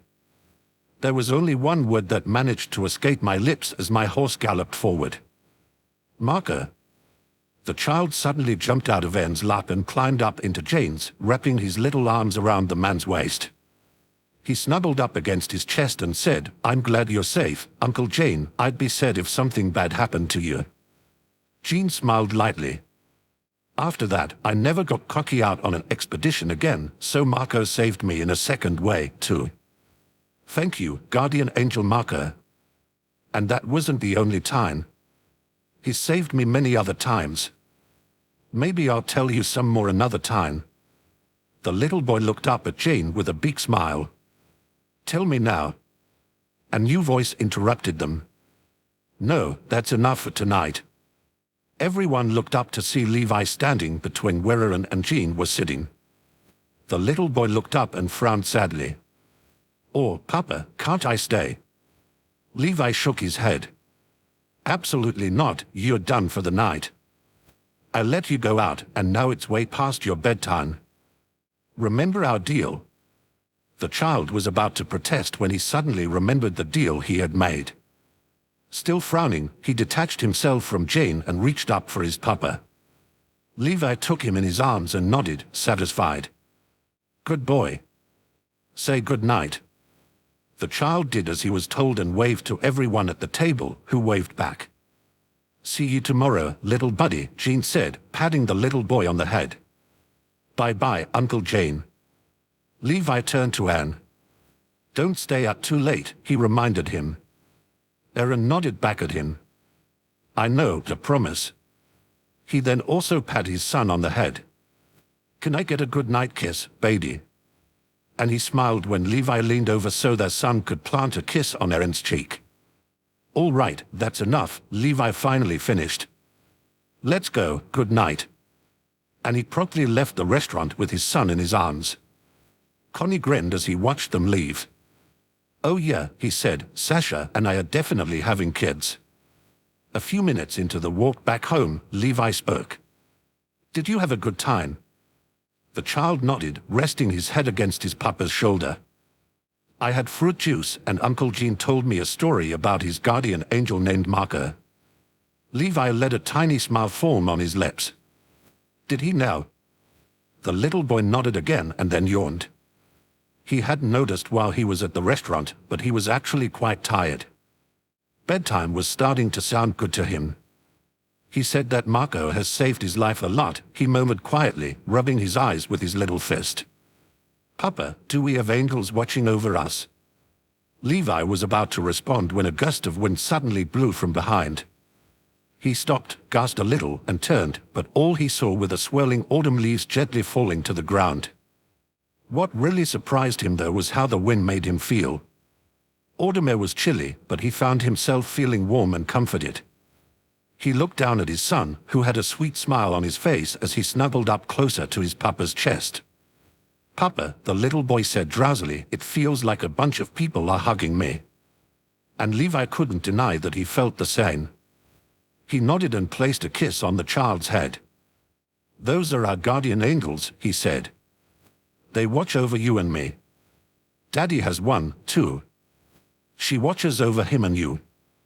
So you have 5 angels keeping you safe. The child wiggled a bit in his grasp. Yay. Levi's smile widened a bit, and he continued the walk back home. Somehow, he got the feeling that everyone in the Yeager household would dream of beautiful angels that night. Chapter 7. Wedding Story, Part 1. If all weddings were this tedious, then the little boy sitting on the bench against the wall watching the adults run past one another never wanted to attend another one ever again. The day was already one of the most boring on record, and nothing had even happened yet. To begin, Eren and Levi had woken their son up early that morning, and the child was still a bit crankier than usual due to his late night at Connie's bachelor party the day before. Breakfast was rushed and the child found himself sad that his fathers didn't sit at the dining table with him like they usually did.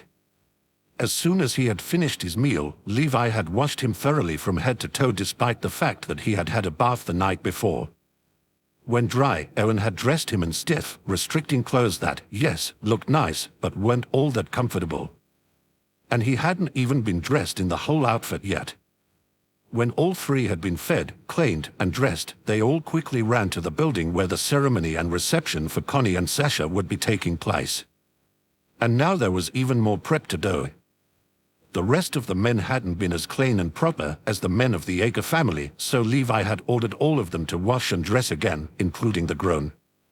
Now all of the men were clean and presentable, but there was still plenty of prep to be done before the ceremony, and the little boy was annoyed and bored, not a good combination for any child. He was fidgeting in his fancy clothes, trying to loosen the collar of his shirt every so often, only to have either his papa or daddy rush to fix it. I don't want to wear these dumb clothes, the little boy finally whined as Zen tried to button him back up for the umpteenth time. His voice was so loud that all the activity in the men's prep room stopped momentarily, and tears began to well up in his eyes. I don't like this, and you are. First I have to get up early, and then I have to eat alone, and then I have to have another bath dash. What if you had sweat dash? I wasn't dirty, Papa. And now I'm wearing these dumb clothes, and I'm bored and lonely and... The child tried to finish his rant, but fat tears were already running down his face. The room was silent save for his crying, and Eren immediately let go of his collared shirt. "I'm sorry, baby," he said, cupping his son's face. "I know, this isn't fun, but I promise that we'll have a lot of fun later. There will be music and dancing and food and all sorts of fun things to do, but right now we have to get ready for the ceremony." "The ceremony is the boring part," Connie added. "I even think it's boring, and I'm the one getting married. But then, once it's done, we all get to go and have fun at a big party. Doesn't that sound great?" Tess stopped rolling down the child's cheeks, but he still sniffed and rubbed his eyes out of frustration. "I know," he mumbled. I know you're tired and bored," Eren said gently, wiping the last of the tears away with his thumbs. "But you've been such a good boy all day, so please just hold out a little while longer, okay?" "Hey, Eren," Berthold said, "you and Levi have both done so much today, and you guys aren't even in the wedding. Why don't you two take a break and spend some time with the kid? We got this." He smiled when the rest of the men nodded in agreement. Levi let out a sigh and shrugged. "That's not a bad idea. It's been a long morning, and it's going to be an even longer day. Come on, let's get some fresh air." He lightly patted Eren on the shoulder, and his husband pulled their son into his arms. The little boy immediately wrapped his arms around his daddy's neck and rested his head on his shoulder, thankful to have some affection and attention at last. When he was secure, Eren followed his husband out of the room and down the hall. Levi stopped at a door and held it open so the three could go outside and breathe in the cool autumn air. It was just what the little boy needed. He quickly relaxed, his earlier feelings of frustration disappearing with the calm wind carrying the fallen leaves away. His arms tightened around Eren's neck in a hug. "Thank you, Daddy, Papa, I'm sorry I yelled and cried." Eren soothingly pat the child's back. "You don't need to apologize, baby, it's okay. It hasn't been the easiest morning. You've been such a good boy all day though, so we should have brought something to keep you entertained. Tomorrow we'll all spend the day together," Levi casually added. "We'll play with you all day." The child finally smiled. "Thank you, Papa." Eren smirked at the thought of Levi joining in playtime. That was usually another one of Eren's parenting jobs on the list with bedtime stories and cheering up during difficult times. None of those things were Levi's strong suit, as he was much better at cleaning the house, doing the laundry, and disciplining his two babies. But Eren liked this side of his husband, the side Levi rarely showed even to his family, the side that wanted nothing more than to see their son smile. After a few more minutes of silence, the little boy in Eren's arms tugged on Levi's jacket sleeve. "Papa," he said, "when you and Daddy got married, did you wear a white dress like Aunt Sasha will?" Eren immediately clamped his free hand over his mouth to keep from bursting out laughing, especially when he noticed the look of horror on Levi's face. That look quickly turned to malice though when he twisted around to glare at his husband. Eren immediately slammed his hand down to his side, his previous laughter disappearing in a flash. Levi groaned and rolled his eyes, face softening much to Eren's relief. "No, I didn't wear a dress, I wore a suit." "Was it white?" "Yes." Instead of giggling, the little boy just smiled at the response, still resting his head on his daddy's shoulder. "I bet you and Daddy both looked really beautiful." A flush of pink appeared on both Eren's and Levi's cheeks as the two recalled seeing each other for the first time on their own wedding day. In that exact moment, they had been the only two people left on Earth. No Titans, no other humans, no animals, just them. It had been a truly magical moment, seeing each other dressed in their best and glowing with excitement and love. Each had seared the image of the other into his memory to keep until the end of time. Eren smiled, pink still staining his cheeks. "Papa was so beautiful, the most beautiful I had ever seen him at the time." "I'm going in," Levi abruptly announced, walking in a straight line back to the door. "Sorry, I am cold. And those morons are probably messing themselves up. Someone needs to babysit your brat friends." When Levi was back inside the building, Eren finally let out the laugh he had been holding in. His son looked up at him, obviously confused, but Eren just grinned at him. "Don't worry, Papa's just shy." Seriously though, he was so beautiful. Let me tell you. The morning had been nuts. People had spent so much time running back and forth, making sure that everything was in order. Now there were only a few minutes left before the ceremony, and I couldn't wait. I wanted to see Levi so badly, I just wanted to be married to him already. I fidgeted in my chair as Amin brushed out my hair for what seemed like the 1000th time. He was determined to make it less of a mess than it usually was, but it stubbornly refused. Oh well, I didn't care. Amin, I finally said, Amin, thanks and all, but it's really okay. Amin sighed heavily. I just think that Levi would like it better if it was neat, you know. Considering what a neat freak he is. I laughed. It doesn't bother him as long as it's clean. Finally, Amin put the brush down and smiled. Okay, you win, he agreed. I'm sorry, Eren, but I'm just so excited for you. You're getting married. Yeah, you're young and all, but you found the person you're destined to spend the rest of your life with, and I'm just so happy for you. Finding love like that is a miracle. Behind him, Mikasa smiled sweetly and finished setting a flower in place on a headpiece. Eren, she said, prompting me to turn around. She looked directly at me and walked over, placing the flower crown on my head and letting the short veil fall down my back. When it was settled in place, she took a step back and smiled wider. Perfect. I couldn't help feeling a little embarrassed at the decoration. Since we were both male, Levi and I had decided to wear flower crown veils with our suits to signify that we were one and the same now. Still, I smiled as I felt the light, airy material tickle my upper back and neck. I was going to be Levi's partner in life. We were going to care for each other in the way any husband and wife would. We would fulfill both roles for each other. It was a wonderful thought, and it stained my cheeks a light pink. Mikasa's smile softened. Eren, she said quietly, you look really beautiful. Thanks. I hope Levi thinks so. He will. I looked up at her. And he'll take care of you, too. I know you'll be happy together. There was a sort of wisdom in Mikasa's eyes that I couldn't identify at the time, so I just stood and embraced her. She returned the action. Thank you, Mikasa. And she squeezed me lovingly. Somewhere along the line of their relationship, the tension had dissipated between Levi and my sister. I think she had finally realized that everything he had ever done, even beating me up in the courtroom during our early days, was all for my protection in the end.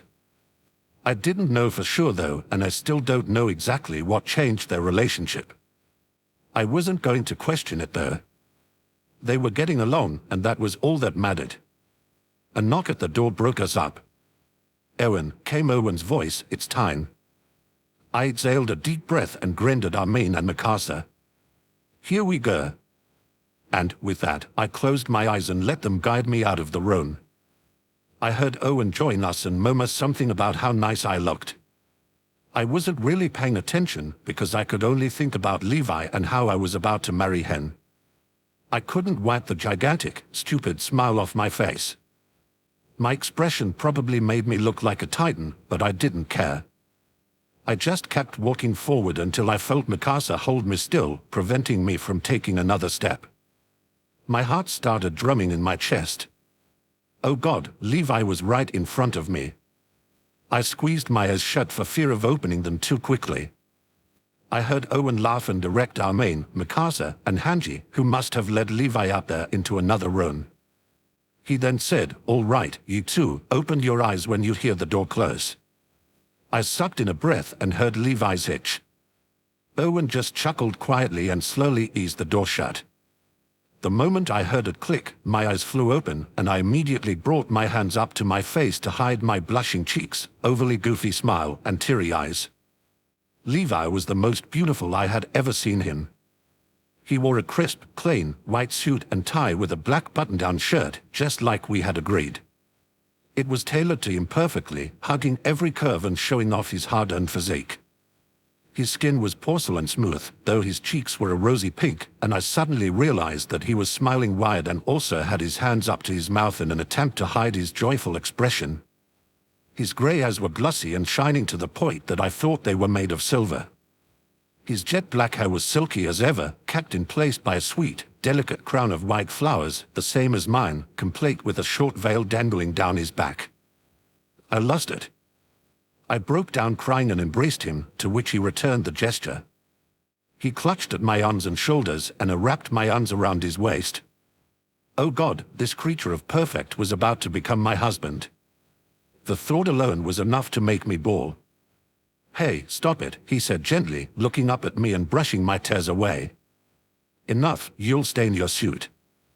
"Sorry," I whispered back, wiping the threatening tears away from his eyes. "I'm just so happy. You look beautiful, gorgeous. Stunning and dash. Quiet, you little brat. You're gonna make me start." And he wiped his own eyes, holding back an embarrassed laugh. I smiled at him and wiped my face one more time. When we were composed enough, we each hooked one arm around the other's and opened the doors to the ceremony room with our free hands. We had decided early on that we would walk each other down the aisle to show that we were equal in our relationship, that we were two halves of one whole. I couldn't get to the altar fast enough. I just wanted to get up there and be married already. But I restrained myself, and we took our time. We savored the moment. It was a small ceremony, since we had only invited our closest friends and my one family member, so the walk was short, but it still felt too long to me.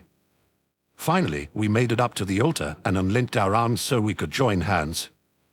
I barely listened to anything the officiant said, all my attention focused on Levi. Oh God, only a few more minutes and we would be married. This was actually happening. It took me a moment to realize the officiant had asked me if I'd have Levi for my husband. I jerked a bit out of surprise and embarrassment, causing snickers to arise from the crowd. "Damn it, Jane," but then said, "I do." After a few more moments, I continued, "I, Eren, take you, Levi, to be my lawfully wedded husband, to have and to hold from this day forward, for better or for worse, for richer or for poorer, in sickness and in health, to love and to cherish, as long as we both shall live." And, with that, I slipped a ring onto Levi's finger. Oh good God, I had done it.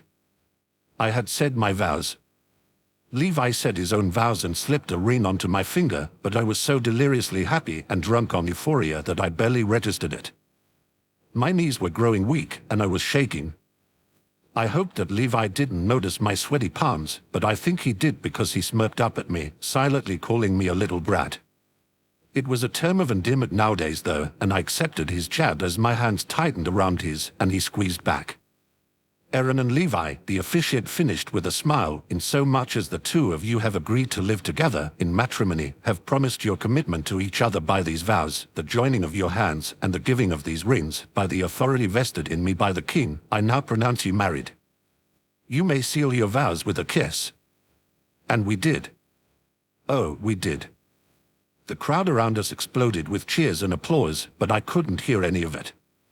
All I could hear was Levi's breathing and soft moaning, and all I could feel were his hands on my face and his heartbeat running wild against my chest. Oh God, we were married. At last. Eren. Eren jumped at the sudden voice and turned to see Armin standing in the doorway. The blunt grinned and said, "Come on, we gotta take our seats. The ceremony is about to start." And he rushed down the hall to catch up with the rest of the guys. Smiling, Eren looked down at his son and bounced him in his arms. And I'll bet that's how Uncle Connie and Aunt Sasha feel right now. I bet they are so excited to get married they can barely stand it. So, while the morning's been tough, baby, the rest of the day is gonna be great. The little boy looked up at him and smiled back. I was imagining how Papa looked when you were describing him, Daddy. It sounds like that was the most beautiful he's ever looked.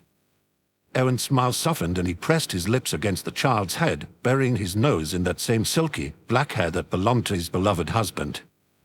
Out of all the physical traits their son could have inherited from Levi, Eren was glad he had received his hair. It was so pretty, much nicer than the chocolate brown mess that sat upon his head. That black hair and those green eyes were a constant reminder that he was theirs, both of theirs, as in, he had come from the two of them, and Eren couldn't imagine a greater expression of love. The second most beautiful, he barely whispered. "Chen." "Ah, that's another story for another day," Eren said, standing up straight again. Come on, baby, let's go meet up with Papa and find our seats so Uncle Connie and Aunt Sasha can get married. And, for the first time that day, the child was excited. Yay, he squealed, clapping his hands together as Eren walked them back inside. Time to live happily ever after. Chapter 8. Wedding Story, Part 2. Presenting now, for the first time ever as husband and wife, Mr. Connie Browspringer and Mrs. Sasha Browspringer. The reception room burst into loud, excited applause as the newlyweds entered, huge smiles on their faces and a skip in their step. They waved to their friends as they held hands, looking much more like their usual goofy selves than they had during the rather serious ceremony. Connie's tie was already loose and the first 2 buttons of his shirt had already been undone. Sasha's hair had been pulled from its perfect bun, and half a piece of bread was hanging from her lips, signaling that perhaps she had been more desperate than anyone to get the reception started. Her father was sitting at a table in the corner of the room, and he rolled his eyes at his daughter, amused. Some things never changed. After a few more seconds of applause, the newlyweds walked hand in hand to the dance floor. Sasha made sure to swallow the piece of bread before allowing Connie to hold her flush against his body. He took one of her hands in his and placed his other hand at the small of her back while she placed her other hand on his shoulder. Soon the music started, and the two began to dance. The littlest member of the Yeager family watched in awe from his seat at the table. Now that the ceremony was over, he had been allowed to unbutton the first 2 buttons of his own shirt, and he was feeling much more physically comfortable. But he was also much more emotionally comfortable. His papa and daddy had gotten married because they loved each other, and now 2 more people were married because they loved each other. The idea that 2 of his friends loved each other as much as his daddy and papa loved each other made his heart happy. And the dance was a joy to watch. Connie and Sasha were surprisingly graceful as they stepped together to the slow, romantic music. It was a simple dance, but it was full of love. Even the child could see this, but he was most enamored with Sasha's wedding gown and the way it moved and spun with her. Much like the dance, it was simple. The top half resembled a long-sleeve t-shirt, and the bottom half floated away from her in an A-line style. The only real decoration were the adorable buttons that reached from the top of her back all the way down to the very bottom of the skirt. Never having been one for it, she wore no jewelry, but she didn't need it. She shone with her own radiance, no doubt overjoyed at finally being married to her best friend. When the first dance ended, Sasha's father joined the couple on the dance floor, and Connie respectfully backed away so the man could have one last dance with his daughter. Only Sasha noticed it, but there was a tear in the old man's eye. "What do you think, baby?" Eren whispered into his son's ear, a smile on his face. The little boy glanced at his daddy for just a moment before gluing his eyes back on the dance floor. The smile on his own face was one of fascination. "Aunt Sasha looks really beautiful." "She does, doesn't she?" When the father-daughter dance ended, Connie reappeared on the dance floor and grinned up at Sasha's father. The man silently placed Sasha's hand in her new husband's, knowing that it truly was time to let her go. Still silent, he left the dance floor and went back to his seat, allowing the newlyweds to greet their friends and make their welcome in toast. Finally, the food started coming out. Sasha and Connie ran to their table, just as eager to start eating as they had been to get married. After all, since it was a wedding, there was bound to be plenty of good food. When the first course came to the Yeager family's table, Eren placed a roll on the child's plate. "Daddy," the little boy began as Eren ripped the bread apart for him. "Did you and Papa have a first dance at your wedding, too?" Levi snorted. "I don't think you could call it a dance. Daddy's clumsy." Eren pouted at his husband. "Not my fault I didn't know how to dance at the time." The raven snorted again. "No problems working 3D maneuver gear and rushing to the battlefield, jumping from point to slash at titans' necks. But 4 basic dance steps. Oh no, too hard, can't do it." He smirked a little at the deepening pout on his husband's face. The little boy giggled at the thought of his daddy tripping over his own 2 feet during their first dance in front of all their friends. Eren caught this, shrugged. "Just wait until we're invited to dance, too," he said. "I've gotten better." Soon Mikasa made her toast as the maid of honor, and Reina made his as the best man. The main course was served quickly afterwards, and everyone marveled at the small pieces of meat on all the plates. Connie and Sasha had really poured a lot of money into the event so that everyone could share in the food that they loved so much. The main course lasted a little longer than expected, as everyone took the time to savor each morsel. And then the fun started. The music became fast and catchy, and the dance floor was open to everyone. Eren immediately took his son's hand and led him out, Levi opting out of the fun. He just watched as the brats made fools of themselves, but, oh, they did look like they were having a good time. The wide smiles on their faces were the best indicators, and Levi found himself smiling that his son was finally feeling better. After a little while, the child returned to the table for a break. He went to sit in his own seat until Levi patted his knee, signaling that he was inviting him to sit in his lap. Smiling, the little boy went to his papa's side and snuggled up to him when he was situated. Levi looked down at the boy with a gentle smile. Having fun? Other. Good. Papa. HM. Daddy told me about when you two got married while we were outside. He said that you were really beautiful. Levi hated the pink flush he could feel spreading across his cheeks. His husband had the worst kind of control over him. Forget controlling titans, Eren had the ability to open the floodgates on Levi's emotions, and that was the most dangerous power of all. Gone were the days of stoical and cynical Levi, at least to him. To his friends, he was still that same intimidating, steely-eyed captain, humanity's strongest soldier, from years ago. But to Eren and their son, he was a loving, devoted, if a little strict about house rules, husband and parent. The titles made Levi's head spin, and he often wondered how he had allowed them be applied to him. Curse and Jaeger and the power of his love. Levi sighed and knitted his brows together, hoping to fight the blush. Well, Daddy looked handsome, too, he finally replied, voice a bit strained. He let out a frustrated sigh and hugged his son a little tighter. The little boy looked up at him, an expectant glint in his eye, and he shifted uncomfortably. What? He finally continued. You want me to tell you my point of view of our wedding? The child nodded eagerly, green eyes sparkling with excitement. And at that moment, Levi knew he had lost. He let out another long sigh and nodded. All right, whatever you want. The night before our wedding, I stood on top of Wall Maria. We had been able to recapture it, and, thanks to what we had found in Grishiada's basement, the Titan population was starting to decline. They weren't all gone yet, and we would need to go out on several more expeditions spanning the course of several more years, but the Survey Corps had never been in better shape, and humanity had never been in a better position to recapture its land.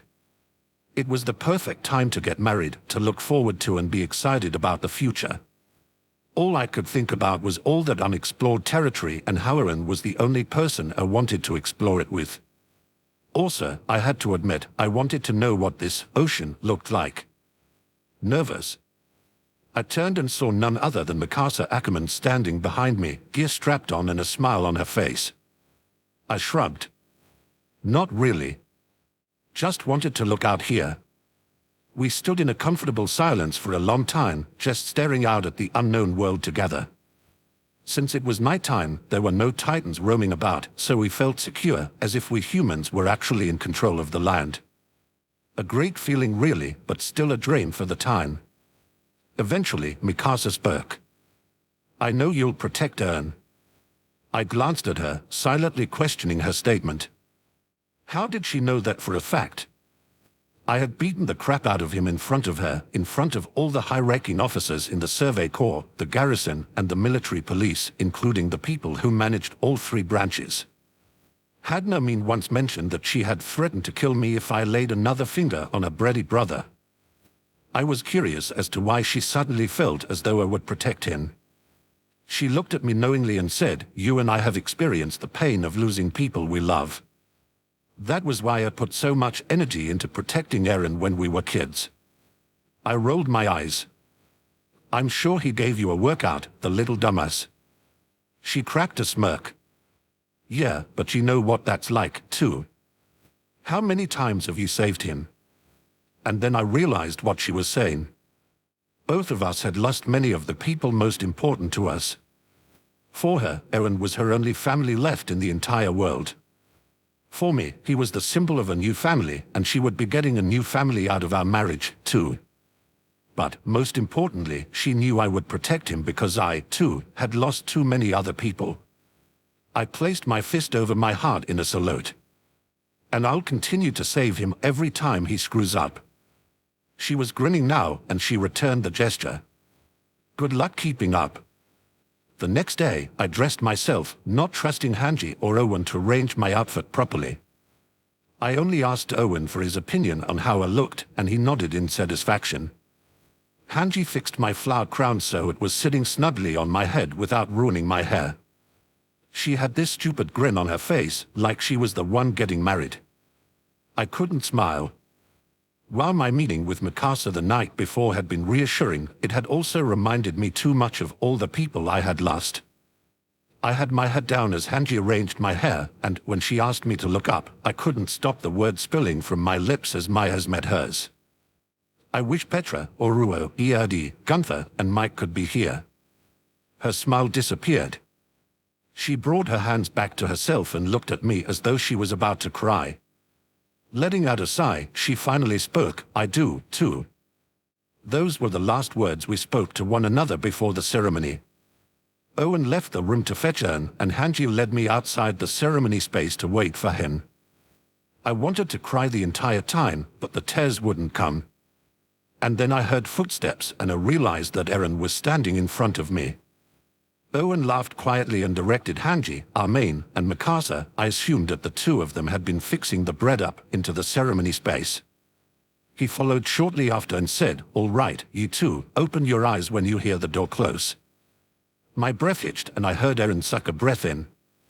Owen laughed again and slowly slid the door shut. The damn tease just loved to torture us, and I could picture the smug smirk on his face. After what seemed like forever, the door clicked shut, and I opened my eyes. My hands flew up to my face, my eyes went wide, and I could feel the tears started to fight their way out, this time for an entirely different reason. For a brat, Eren cleaned up rather nicely. He was dressed in a black suit and tie with a white button-down shirt, just like we had agreed.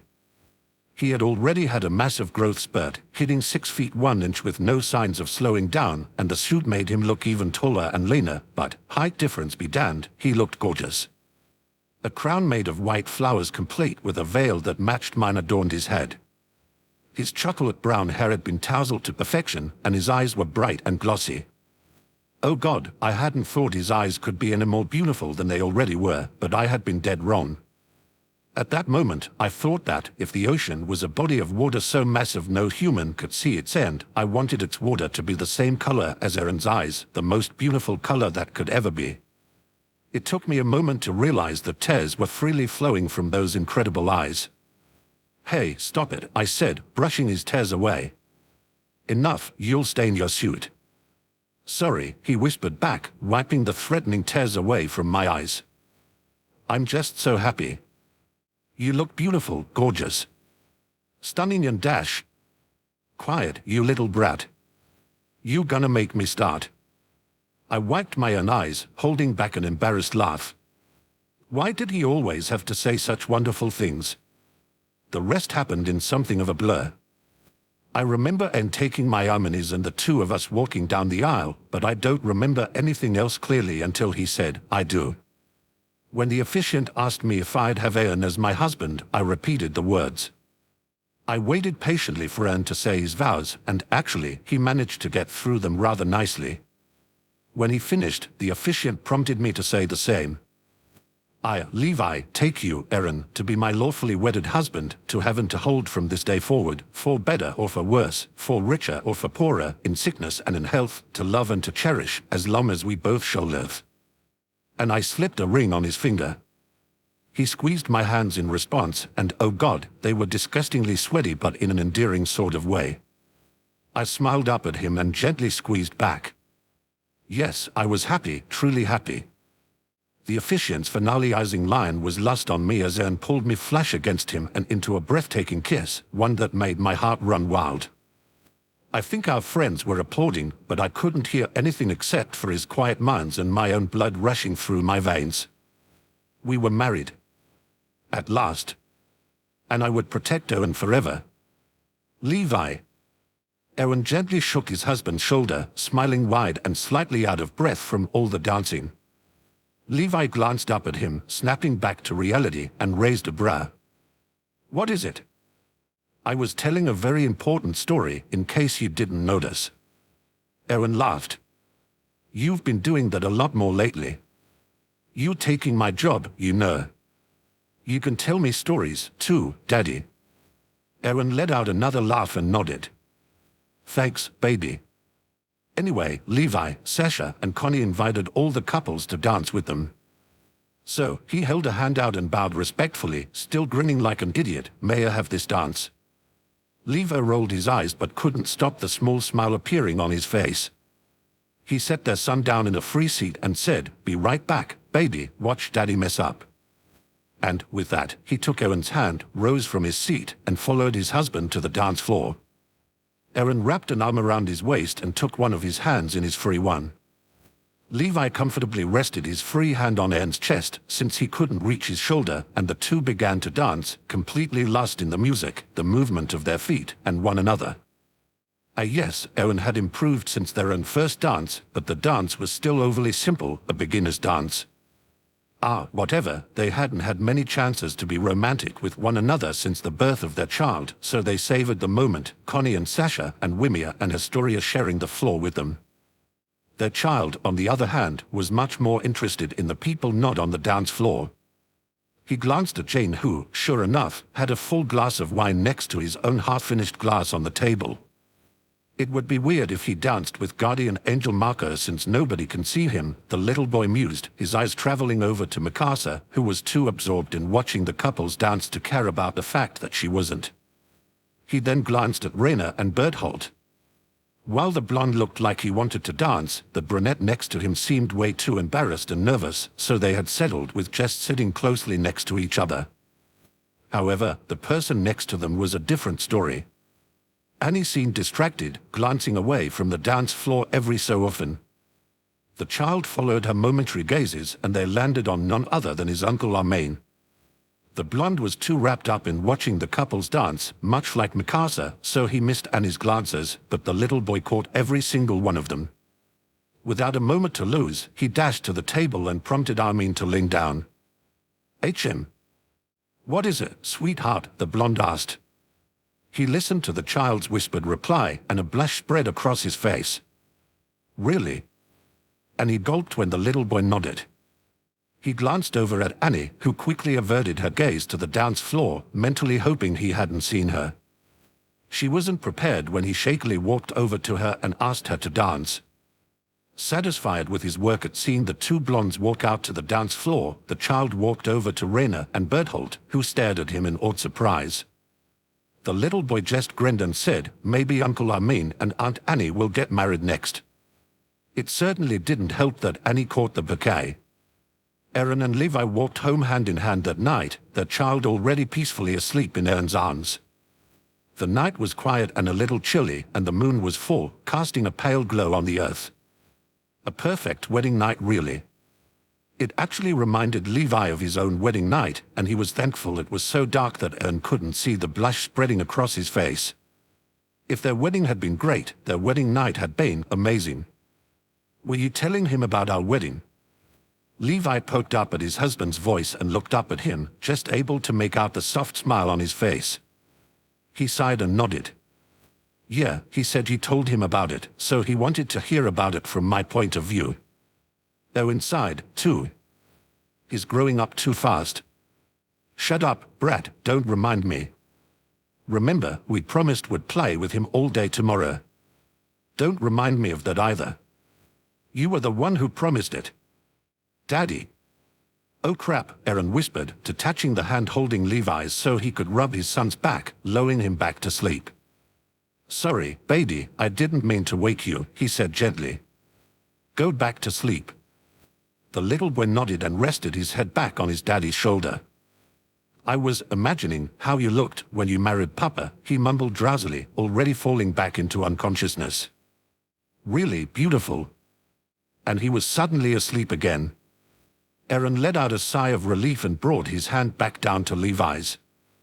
He expected a dirty look from his husband, but Levi didn't do anything except lovingly squeeze his hand, reassuring him that it was okay since the child was asleep again.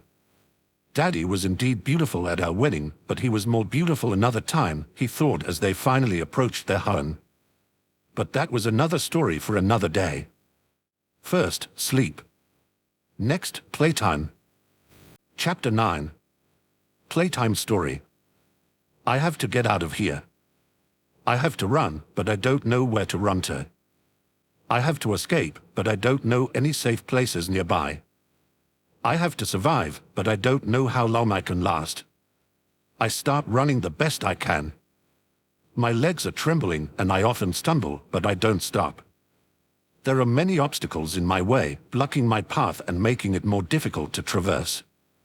If I had my gear, I could latch onto these things, the various trees, rocks, and abandoned homes, but I lost it long ago. It's a miracle I've been able to last this long as it is. I'm scared. I want to go home, but I don't know which way my home is. I keep running. I'm frantic, panicked, and not thinking clearly. I am the prey, and they're the hunters. I could be falling right into a trap. I could be surrounded right now, even though I don't see any of them. Do I scream? Do I cry out and hope someone finds me? But what if one of them finds me first? I'll surely die. I don't want to die. I stop short and try to hear above my own heavy breathing. Something is out there, and it's close. I feel eyes on me, but I don't know from where they're looking. I turn my head to the right, nothing. I turn it to the left, nothing. I turn straight ahead, nothing. I look up, nothing. I look down, nothing. I turn around. The Titan lunges at me. And I scream. Grora woo. Kaya.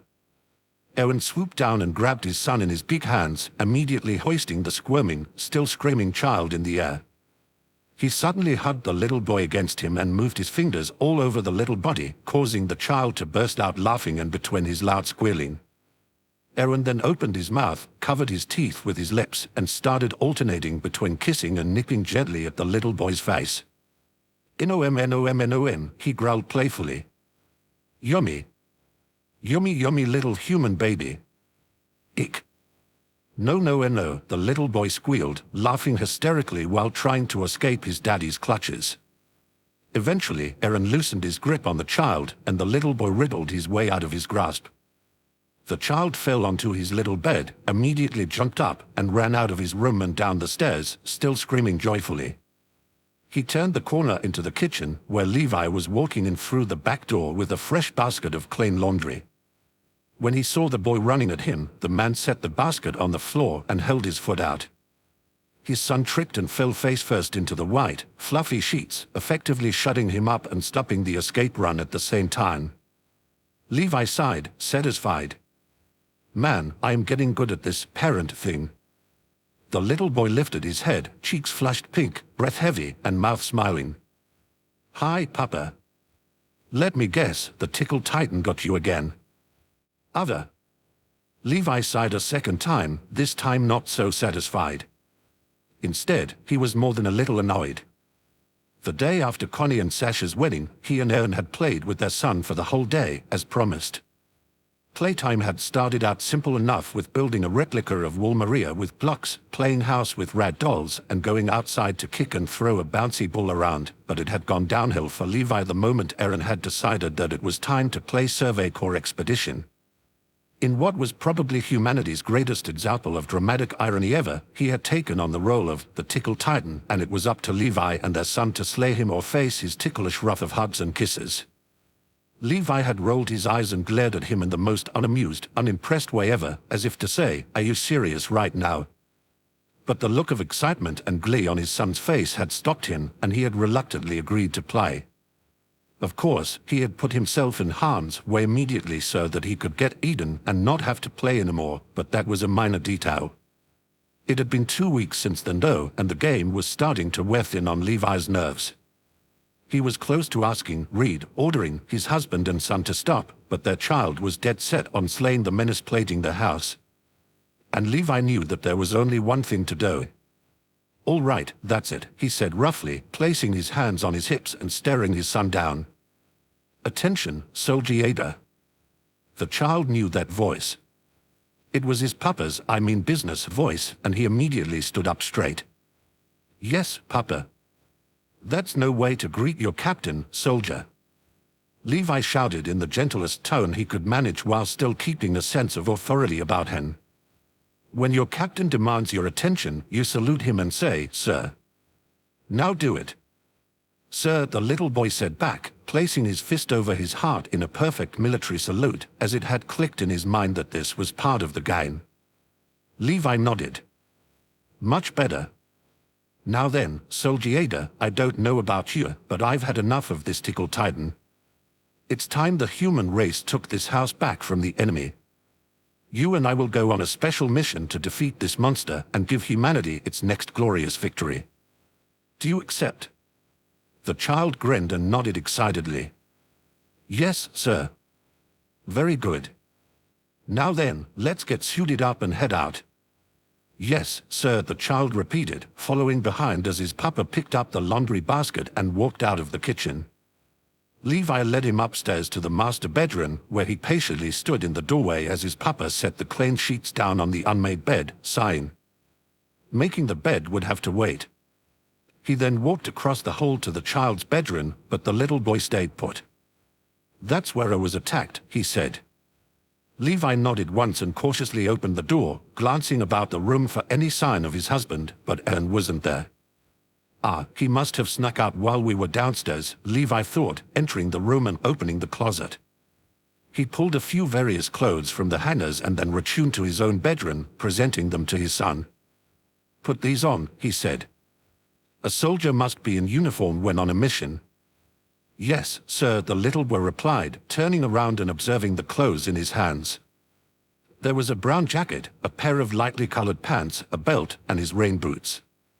He put each piece on until he got to the jacket, at which he frowned.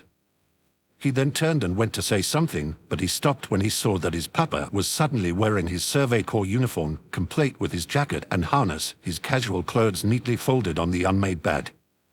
The child's eyes widened in awe, and he looked down at his own jacket. Sir." "Yes, Soldier." Levi asked, turning and tying his cravat into place. My jacket doesn't have a symbol, sir." He held up the blank jacket for emphasis, and Levi hummed in thought. "Yes, it would appear that way." "No problem, we can fix this." He took the jacket and led his son back downstairs to the supply closet. There, he pulled 2 handkerchiefs, one white and one blue, from a box of miscellaneous supplies along with a sewing kit. After cutting up the pieces and sewing them onto the jacket to resemble the wings of freedom, Levi presented the jacket back to his son, who was waiting patiently next to him at the kitchen table. "There you go, Soldier," he said, "welcome to the Survey Corps." The little boy grinned and immediately put the jacket on. "Thank you, sir." Levi nodded, his heart feeling light at seeing his son so happy. However, he kept his strict, militaristic expression as he stood from the table. "Now then, we have to get you some gear. Come with me." He led the child outside into the chilly autumn afternoon, scanned the yard, and picked up 2 long, thin sticks. After pulling the leaves and smaller branches from it, he handed them to his son. He didn't even care that they were a little dirty. Better to end the game and clean up later than continue to put up with his husband's antics. "Your weapons, Soldier." "Is that it?" What about gear?" "Don't worry, I'll be your backup with my gear." "Okay." "Thank you, sir." Levi nodded and led his son back inside. "As of right now," he said as soon as he closed the back door, "we are on our mission. Be careful and stay alert. We have to find the Tickle Titan before it finds us, or we'll be at a great disadvantage. When we engage in combat, stay calm and keep aiming for the back of the neck. Like I said, I'll be your backup, but it's up to you to slay this monster. Do you understand?" "Yes, sir," the little boy replied, grinning and placing his fist over his heart in a salute. The excitement in his eyes was easy to see, and Levi almost smirked at it. He still couldn't help but internally groan at how horribly ironic this game was, but as long as Eren's secret stayed safe, he figured it was okay to pretend. In response, Levi brought a finger to his lips and shushed the child. The little boy immediately brought his arms down to his sides and nodded, suddenly remembering his captain's instructions. The tickled titan could be hiding anywhere. Determined to find it first, the child tiptoed out of the kitchen and led Levi up the stairs, back to where he had been attacked. Quietly, they waited in the space between his room and the master bedroom, but there was no sign of the enemy. That was when the child's bedroom door slowly creaked open and a gasp escaped into the air. The child immediately clamped his mouth shut and turned to his captain, who pointed at the door. Both nodding, the two entered the room and silently scanned it, waiting for any signs of life. Everything was still, but a strange tension hum in the air, as if the two knew they weren't alone. Another creak came from behind them. "Charge!" Levi shouted, turning and pointing at Eren, who had both of his hands up in a claw-like pose and his mouth open, ready to roar and bite. Eren jumped at him and attempted to grab him, but Levi moved out of the way at the last second, and their son ran behind Eren and swiped at the back of his legs with one of his stick swords. Eren fell to his knees and reached around to grab the child, but Levi picked him up first and made Azuma sounds, mimicking the 3D maneuver gear as he flew him towards Eren's neck. The little boy held his stick swords high. "Sie sind des Essen und wir sind die," and he struck them down. The tickled titan let out a pained roar and fell to the floor, motionless. Levi set his son down, and the two silently watched the defeated monster closely. After a few moments, Eren got the message, and he started making sizzle sounds. "We did it," the little boy squealed, jumping up and down and waving his stick swords in the air. He looked up at Levi and grinned. "We did it, Captain, we won." Levi finally let the smirk grace his face, and he nodded. "Yes, we did. Good job, Soldier Jaeger. I'll be sure to report to the commander that humanity won another victory today." The child giggled, dropped his stick swords, and ran over to Eren, patting his face lightly. "Game over, Daddy, we win." Eren opened his eyes and laughed, sitting up and pulling his son into a hug. "You got me.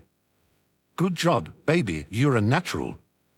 He sprinkled kisses all over the child's face, prompting sweet giggles and squeals of joy. Eren kept his grip on him as he stood and bent over to kiss Levi. "You got all dressed up in your uniform just to slay me." "I'm flattered." Levi rolled his eyes. "Whatever, anything to stop this ridiculous game of yours." Eren grinned. "And you even made the little guy his own Survey Corps jacket. Man, you must have been desperate." "I can slay titans with you now, Daddy. I think we'll wait until you're a little older to slay real ones. In a perfect world, they'd all be gone by the time you're old enough to join the military anyway." Levi stole another kiss from his husband. "Yes, let's hope for that instead." He lingered there for a moment, eyes closed, silently telling Eren all his hopes and dreams for their son in the future, how he'd live in his own home outside the walls, free from terror, free from his cage, just free. Eren smiled gently and placed a kiss on the raven's forehead, silently confirming that their dreams for their son's future were the same. Eventually, Levi sighed and pulled away. "Okay, because I spent my afternoon messing around with you too, I never got to make the bed, and I haven't gone to the market to get stuff for dinner. It's all your faults." "Oh, Papa," the little boy in Eren's arms whined. Levi snorted amusedly. "Why don't you go to the market with Daddy while I make the bed?" "Oh, and I gotta change out of my uniform, too." "Also your faults." Eren laughed. "Whatever you say, we'll be back." "I want to keep wearing my uniform, Daddy." "All right, no problem." The couple kissed one more time before separating, and life immediately went back to normal. For the first time in 2 weeks, the Jaeger household was free from the tickled titan's cuddly, fun-loving control. But Levi could swear that he had giggling after Eren left to tuck their son into bed that night. and he soon found himself subject to another kind of fun torture on those clean sheets lining that freshly made bed once and returned to their own. Chapter 10. Chair Story. Levi could feel himself being pulled out of his unconscious bliss, his brain slowly forcing the rest of his body to return to the waking world. His eyelids felt heavy as he desperately attempted to keep them shut, and he suddenly found himself aware of his surroundings.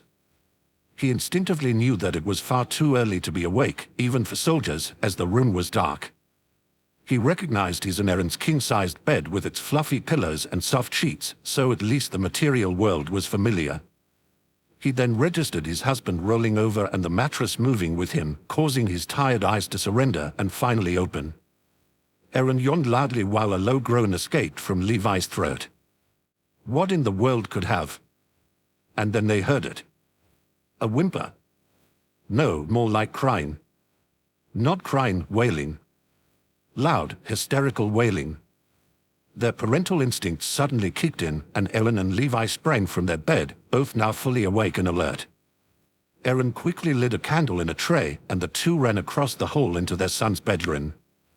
Levi slammed the door open, panting heavily, eyes wide with fear at what could possibly be causing his dear baby such distress, and Eren held up the candle so they could see. Sitting on the little bed was their baby boy, sobbing heavily and covered in vomit. After another split second of staring, the two parents swooped down to their son. Eren set the candle on the nearby nightstand and picked the little boy up, but the child was so panicked that he was flailing and kicking his daddy, spreading the mess to his pajamas as well. Eren barely cared though, his first priority to calm the child down. Shish, shish, baby, he whispered gently. Baby, sweetheart, it's okay, don't worry, we'll fix it. Give him to me, Levi said, holding his open arms out. I'll give him a bath. You wash the dirty sheets and get him some new ones. Eren nodded and placed the child in his husband's arms, immediately going to work on cleaning the bed. Levi slowly and gently rocked the boy on his hip as he carried him into the washroom. After years of practice, he had learned how to do nearly everything one-handedly, so he lit a candle sitting on the sink counter, got the warm tub water running, and then set his son down on the floor. All right, let's get you out of these dirty clothes, he murmured, pulling the end of the shirt up over the child's head.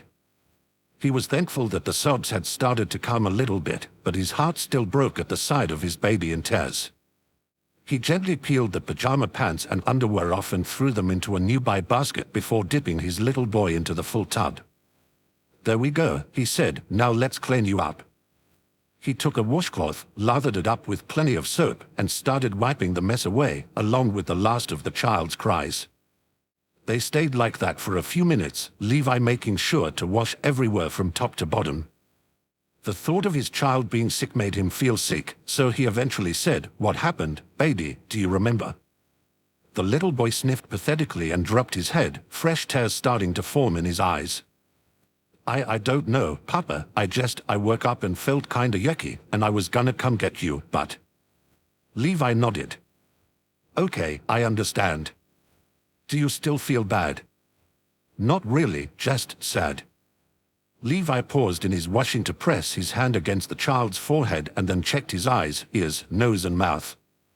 He sighed heavily through his nose, mentally thanking whomever he could think of that his son had no other signs or symptoms of being sick. Well, you don't have a fever, and it doesn't look like anything else is wrong, so maybe your tummy just didn't feel like cooperating with dinner. It happens sometimes. He shrugged and started washing again. After another minute or so of silence, the little boy mumbled, "I'm sorry, Papa." Levi froze, eyes growing wide. He tipped his son's head up so he could look into his eyes and said, "Why are you sorry, baby?" "Don't be sorry, you didn't do anything wrong." "I'm sorry I made a mess." A brick of guilt dropped in Levi's stomach, and he suddenly felt like he was going to be sick. His precious baby hadn't been crying because he had gotten sick. He had been crying because he had thought he was in trouble because getting sick had made a mess. And Levi never hated himself more than he did at that exact moment. He mentally swore at himself and shut his eyes tightly, attempting to keep the tears at bay. His mouth was clamped shut so hard his teeth hurt, and his breath came out as desperate pants through his nose. How dare he? How dare he raise his son with his obsessive cleanliness? How dare he raise his son? How dare he raise a child at all? He kept berating himself like this, even after he opened his eyes and saw the sincerely concerned look on his baby's face. Oh God, now he was worrying the little boy when he should be the one worrying enough for the both of them. His slightly trembling hands gently cupped the child's face. In the most loving, gentlest voice he could manage through his tense jaw and emotional self-hatred, he said, "Baby, you are not in trouble. You didn't break any rules, and I'm not angry about the mess. Do I look angry?" The child shook his head. Levi's jaw finally relaxed a bit, and he nodded. "Because I'm really not. I'm more worried about you. Sheets and pajamas can be washed, and I can clean you up. When I heard you crying, I thought you were hurt or seriously sick, and if something happened to you, oh my God, baby, I can change your sheets and pajamas, but I can't get another you."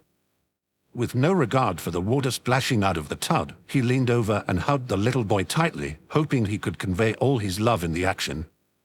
He relaxed a little more when he felt the child cuddle up against his chest. "Do you understand?" he whispered against the dark hair tucked under his chin. "I've learned this far too late in life, but messes are a part of life. If you make a mess on purpose, yes, I'll be mad, but that's why we have cleaning supplies. But in a case like this, where the mess isn't your fault at all, it's different." But the little boy whimpered against his papa's chest. "The mess was so gross, Papa. I was sick all day every day for months when I was pregnant with you. I'm used to it. But if we weren't supposed to get messy once in a while, why do soap, water, and washcloths exist?" Levi could feel the child's eyes bursting open in realization, and he finally smirked. "Exactly. Now let's get you dry." He pulled his son out of the tub, let the water drain, and wrapped the child in a big, fluffy towel. He then picked him up and walked back into the bedroom, where Eren, now dressed in plain pajamas, was smoothing out the top blanket on the newly made bed. He grinned when he saw the two of them enter and said, "Got you a new set of sheets, baby. I soaked the dirty ones downstairs to make sure they don't stain." Levi nodded, handing their son to his husband. "Thanks, I'm gonna go change and soak the dirty pajamas, too." Eren cuddled the little boy against his chest as Levi gathered their son's dirty pajamas from the bathroom and then went into the master bedroom. As soon as Levi was downstairs, Eren walked to the closet and pulled a new set of pajamas out. "Let's get you dressed," he said, setting the child down and wiping the remaining wetness off his skin. Once his son was set, he sat on the little bed, holding him in his lap and gently rubbing his side. "All better," he cooed lovingly. "Now I think you need some hugs and kisses and a happy story so you can sleep and have good dreams." Eren was about to ask what story his son wanted to hear when he heard Levi come back up the stairs. When the shorter man appeared in the doorway though, he was carrying something, and it brought a smile to Eren's face. The rocking chair.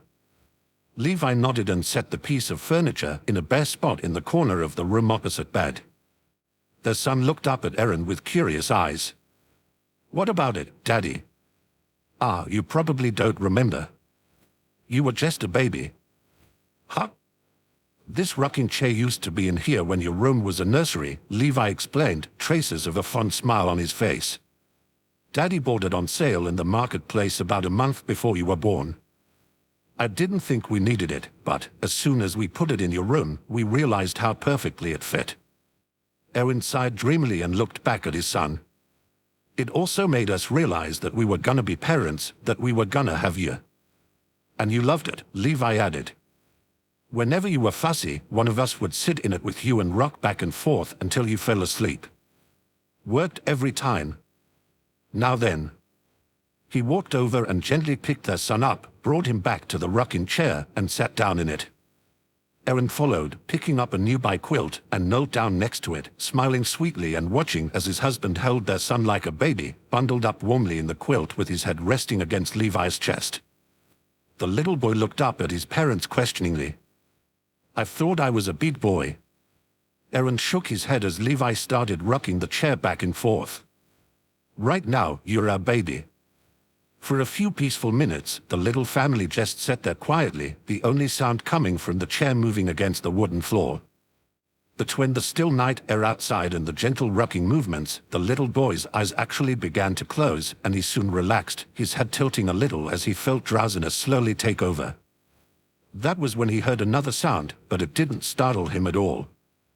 In fact, it was even more relaxing than the rocking chair. "I like your heartbeat, Papa." A soft smile broke out on Levi's face, and he began gently stroking his son's hair. With the child's eyes closed and the candlelight illuminating his delicate skin and jet black hair, he looked more like Levi for a change. This made perfect sense to Levi.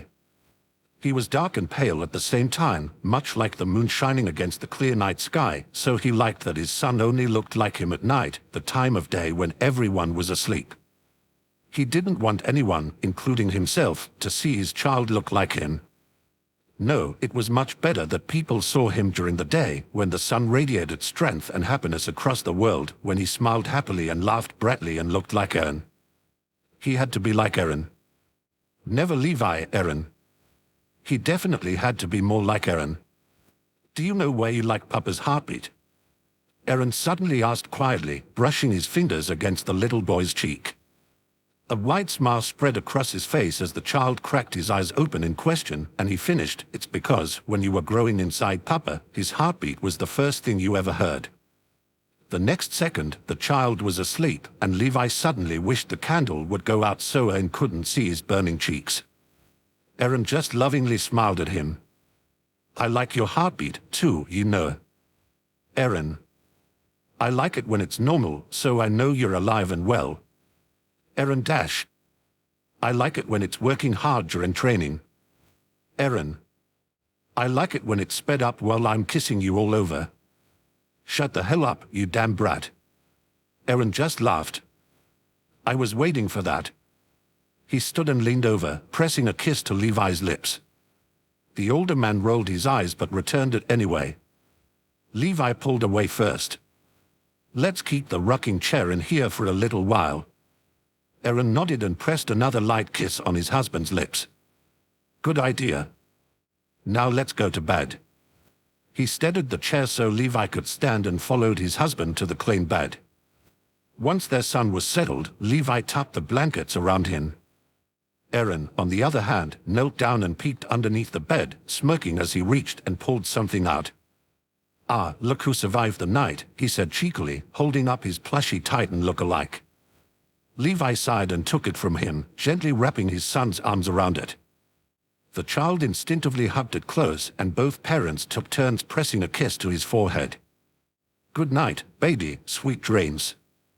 And the rest of the night went on uninterrupted. Silence. Eren and Levi stood in the doorway of the nursery and stared. The room was longer than it was wide, but it still had plenty of room for a child to play. The crib, complete with soft sheets, sat in the right corner, facing the doorway. Next to it was the closet, filled with baby clothes. Across from the closet was a box full of toys, and next to the box was a changing station. Light shone through a single window across from the doorway, illuminating the sparkling clean floors. Sitting in the left corner was their most recent purchase. A rocking chair. "Oh my God," Eren breathed, voice barely above a whisper, "we are going to have a baby." Levi ran his hands over his 8-month pregnant belly. "Yeah," he whispered back, staring at the rocking chair. This was it. This was real. It was going to happen. We are really going to have a baby. Chapter 11. Future Story. Almin sighed grimly as he cut the last of the vegetables, setting each in its own pile on the countertop. He then turned to the pot hanging over the fire and gently pulled the lid off, revealing a hot, salty broth. The delicious smell billowed up and hit his nose as it spread throughout the entire house, making the young man smile and his mouth water. One at a time, he placed the vegetables in, stirring the mixture until the ingredients had assimilated. Satisfied with his work, he placed the lid back onto the pot and turned to clean up the countertop. Knock knock. He let out a little yelp, and his cheeks flushed a pale pink. "Oh no, she's early," he whispered frantically, wiping his hands on a nearby dishcloth. Once they were clean, he ran his fingers through his hair, hoping it looked presentable at least, and ran to the door, his sleeves still rolled up and his apron still tied around his waist. With a deep breath and a confident nod, he placed his hand on the knob and opened the door. Hi and dash. Amen. Eren gasped happily, cheeks rosy and breath coming out in short pants, visible in the cold night air. His eyes were determined and somewhat relieved, much to Armin's confusion. The blonde shifted his wide eyes from side to side, as if looking for answers even before asking any questions. What's up? He finally did ask, shredding a little for emphasis. Eren sucked in a breath and said, Armin, can I ask you a huge favor, please? Can you babysit tonight? That was when Armin looked down and saw another pair of bright green eyes looking up at him. The child pulled his scarf down from his face and smiled sheepishly. Hi, Uncle Armin. Hi, sweetheart, the blonde sighed, melting under that stare. He had always thought that his best friend's eyes were striking, but seeing them on another person, especially on an adorable child, made them utterly irresistible. He completely understood why Levi had become a much softer, gentler person over the years. Of course, Levi was still trying to hide it, so Armin never mentioned it. Sighing again, he looked back up at his best friend, a defeated yet accepting smirk on his face. For real, Eren. It's a little sudden. Eren laughed. Yeah, sorry, it's just, there's this really nice restaurant in Walsina, and Levi and I have been trying to get in since forever, and a table finally opened. Armin rolled his eyes and let out an amused groan. Did you ever think that maybe I had plans tonight? I would normally ask Mikasa, but she's in Walsina, too, training new Survey Corps recruits. What about the rest of the gang? I'm not asking Horseface for a favor. I didn't say it had to be him.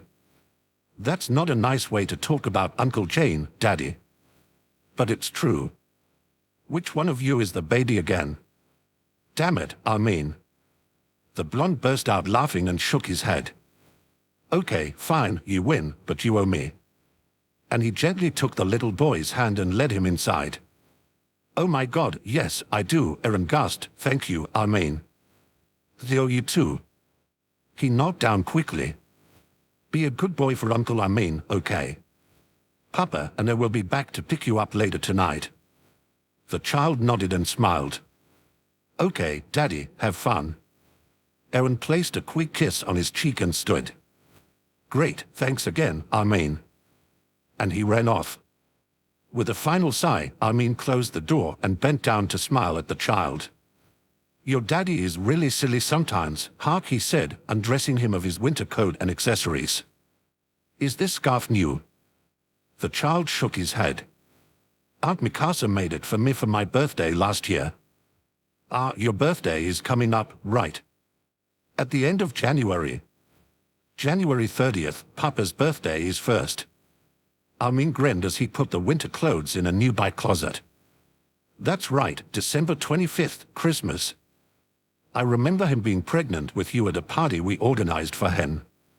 Your daddy had to drag him to it. So I guess that means you were his belated Christmas birthday present. The child giggled a little but then frowned. I said, I'm sorry if I'm bothering you, Uncle Armin. Oh no, you're not, Dash. But I thought you said you had plans. Armin bit his lip and nodded slightly as he closed the closet door. Yeah, I did say that, didn't I? But it's okay, I'm sure Aunt Annie won't mind. Aunt Annie's coming over. Armin nodded and walked back into the kitchen, where he could hear the soup starting to bubble inside the pot on the fire. Yeah, we were supposed to have our own date tonight, but it's okay. Don't feel bad, okay? I'm sure she'll understand. Knock knock. The blonde yelped once again and ran to the door, frantically running his hands through his hair and slapping them against his cheeks. With a deep breath, he opened the door and smiled awkwardly. Hi, Annie. Hi, Armin. Come in. He moved out of the way so the woman could step inside, closed the door behind her, and then helped her shed her own winter coat. She thanked him and then turned, where her eyes landed on the little boy standing in the adjacent living room. Oh, what? Armin laughed nervously. Here, it's kind of a long story. See, Eren was just here not 2 minutes ago, begging me to babysit tonight, and I... You were always too nice for your own good, Annie sighed, but she still gave him a small smile. It's okay, I don't mind. It might be fun. Hi, Aunt Annie. Hi, little man. Are you joining us for dinner? The child frowned and twiddled his fingers, looking down at the floor. Only if it's okay, he murmured, sounding quite guilty. You and Uncle Armin were supposed to have a date, but Papa and Daddy had a date, too, so I dash. You joining us for dinner, Annie stated as Armin pulled the pot from the fire and opened it, causing the delicious scent of the finished soup to spread throughout the house. She took the child's hand and led him to the dinner table, propping him up in a spare seat. Armin then set 3 full bowls in front of them, and the trio feasted. What the little boy didn't see was when Armin nervously linked his fingers together with Annie's underneath the table, causing the woman's face to light up. She had always had a thing for the blonde, but, much like Levi and how he felt for Anne, she would never admit it. What she did have to admit, though, was how much she liked the man he had grown into. He was around 5 feet 8 inches and had packed a little bit of muscle onto his bones, but he could still be considered skinny, especially when compared to the giant Eren had become. He had grown out his hair to the point that it reached his shoulders and could be tied back into a ponytail. Annie didn't mind either way, as she just liked his long hair in general. Annie herself hadn't changed much, partially due to being encased in the crystal for quite some time. She had grown a little bit, but she was still below average height, though she was finally taller than Levi, which nobody pointed out because nobody had a death wish. She had kept her hair the same length as always, still tying it back into a bun, but Armin liked that she had stayed the same over the years. He liked the idea of her catching up on all the time she had lost, both from being an enemy of humanity and from being inside that crystal, and he was always the first to admit it. At one point during the dinner, he glanced at her and caught her gaze, giving her a smile. "How's the soup?" he asked. Annie smirked. "Delicious." "Here, thank you." The little boy sitting across from them just smiled. While Armin and Annie cleaned the dining table and kitchen, Armin had insisted that he do it alone, but Annie had insisted right back that she help him. Their little house guest walked along a large bookcase resting against the living room wall. He had never stayed at Armin's house for an extended period of time, so, while he knew that the house was full of books, he had never gotten the chance to see just how many there were. He was still learning to read, so he didn't know what the books were about, but he didn't mind. The idea of being able to read all those books and more someday excited him. "Do you like books?" Armin asked as he joined the child at the bookcase. The little boy nodded. "Papa likes books, too, so I wanna read a lot when I grow up." "That's good," Annie said as she sat down on the nearby couch. "Reading makes you smart. Maybe you'll grow up to be smarter than Uncle Armin." The child giggled. "No way, nobody's smarter than Uncle Armin." Armin smiled shyly and pulled one from the shelf. "Here, let me show you what's in this one." Annie's eyes widened. "Is that Dash?" A nod.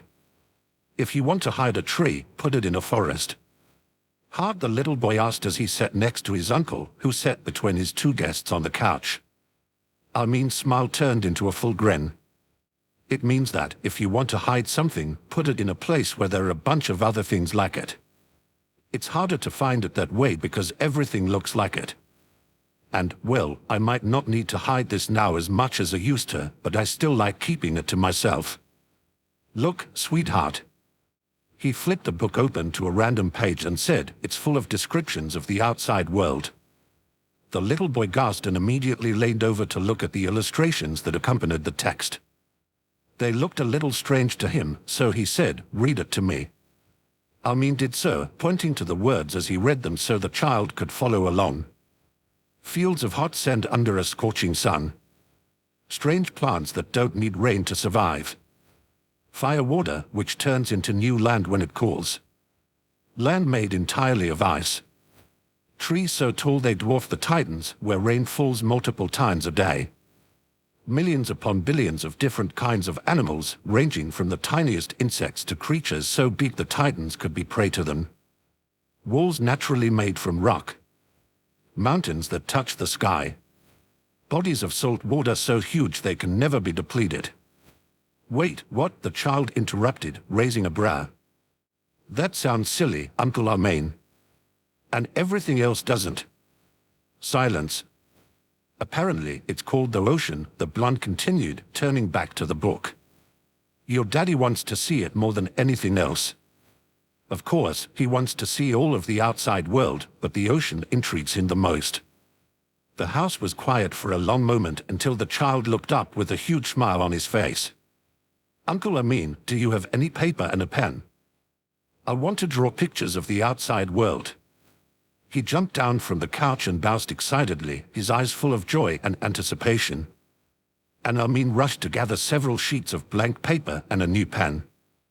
They set the materials on the floor where the child lay as he began to scribble. Amin and Annie sat next to him, the book open for all of them to see. They watched as the pictures slowly came to life and they could see the boy's imagination running wild. He included all sorts of animals and plants with features neither adult had ever even considered. Annie especially found herself smiling the entire time, enchanted by what the child was envisioning. Tell us about them, little man, she encouraged, leaning over to look at his work. What are you imagining? The child looked up at her and grinned. The future. Uncle Connie and Aunt Sasha find the forests where it rains all the time. It's hot, but they don't mind. Between all the different kinds of animals and plants, there's plenty of food and water everywhere. Brightly colored bugs crawl across the muddy ground. Different kinds of lizards and frogs jump across the streams of fresh, clean water. Birds fly above them, but they can't see the sky because the trees are so tall and have so many branches and leaves. They are sturdy enough to lie against though, so that's where Uncle Connie and Aunt Sasha sleep at night, when even more animals with glowing eyes come out. They make quiet noises that sound like a lot of songs playing at once. It's peaceful even though there's life all around them. Uncle Rainer and Uncle Bertolt find the mountains that touch the sky. It's a very long climb to the top, but they make it, and when they arrive, they can see everything. They are up so high that they can see the entire world stretched out before them. Below them is cooling fire water. It's hard to breathe and it's very cold, but they are so happy.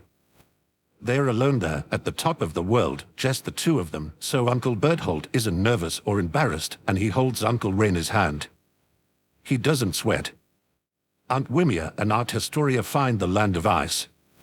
It's slippery so they stand still. They see bead animals covered in fur. The bears are white so they match the snow falling around them. There's still some water that hasn't frozen yet around them. They watch as animals other than fish jump out and slide on the ice. Birds that swim, not fly, jumped into the water. The sky is gray, completely covered by thick clouds, but the sun still shines through. Even though humans don't live there, Aunt Wimia feels at home, like this is where she originally came from. Aunt Historia is very cold, bundled up in a heavy coat, but she's happy because she feels like they can create their own unique home out of the frost. Uncle Jean and Aunt Mikasa find the fields of sand. There seems to be nothing but sand all around them, and no matter how far they run, they can't find anything else. But it's okay because they are not alone. Guardian Angel Marco guides them to special plants that have water inside them, and the insides of the plants can be eaten. Even though there seems to be nothing there, something is always there as a way to keep them alive. They can't see him, but Guardian Angel Marco is still very happy because he sees the two of them eating and drinking together, and he says, "Thank you for always buying me a drink, now it's my turn to get one for you." You guys find the walls made from rock. They are high up and a little scary, but they are all sorts of different colors and textures, so they look like paintings. There are different kinds of rocks, too. Some of them are so hard and shiny that nothing can break them, while others are rough and bumpy and easy to break. The hard, shiny ones are really pretty, so you, Uncle Armin, make jewelry out of them and give them to Aunt Annie. She looks like a queen. They all go to different places, but they all come home eventually. They all return to the little houses by the ocean, where Daddy and Papa and I are waiting. The child slept in the middle of the floor, hand still clutching the pen, his final masterpiece finished beforehand. 3 figures, one very tall, one average height, and one very small, stood in front of a house next to water, all looking very happy. In 4 of the other pictures, there were duos standing in front of everything the child had described, also looking very happy. In one, there were 3 figures, 2 normal ones and one with a pair of wings. Armin and Annie wiped the tears from their cheeks. I don't know what to say, Annie murmured, picking up the picture of her and Armin standing on top of the rock wall. Is this what he dreams about? Armin sighed and smiled knowingly. No wonder Eren and Levi gave him the name they did. Annie smiled back. Armin. She leaned over and kissed him. Let's find the rock wall someday. Armin's face was bright red and his eyes were wide with awe and surprise, but he found the sense to nod vigorously and give a goofy smile. Yes, he agreed, gently taking a free corner of the picture in his hands so they were holding it together. He then leaned over and kissed her back. Eren and Levi picked their son up about an hour later, but the 2 blondes were reluctant to let him go. Eventually, Eren picked the child up in his big arms, careful not to disturb his slumber, and Armin handed the drawings to Levi, who was quite shocked to see Annie there but didn't say anything. In fact, she looked different. She looked trustworthy. Perhaps it was the touching smile spread across her face. The next day, there were 6 new masterpieces hanging up in the Ager household kitchen. Chapter 12. Present story.